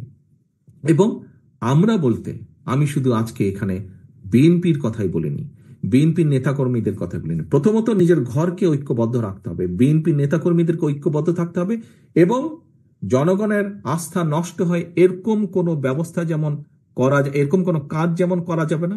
একই সাথে আমাদেরকে ঐক্যবদ্ধ থাকতে হবে যেই দলগুলো, রাজনৈতিক দলগুলো গণতান্ত্রিক আন্দোলনে আমরা একসাথে সংগ্রাম করেছি, অত্যাচার নির্যাতন সহ্য করেছি, জেল জরিমানা সহ্য করেছি, সেই সকল রাজনৈতিক দলকে আমাদেরকে ঐক্যবদ্ধ থাকতে হবে। কারণ আমাদের এই 31 দফা শুধু বিএনপির 31 দফা না, আমাদের এই 31 দফা সকল রাজনৈতিক গণতান্ত্রিক রাজনৈতিক দলের 31 দফা।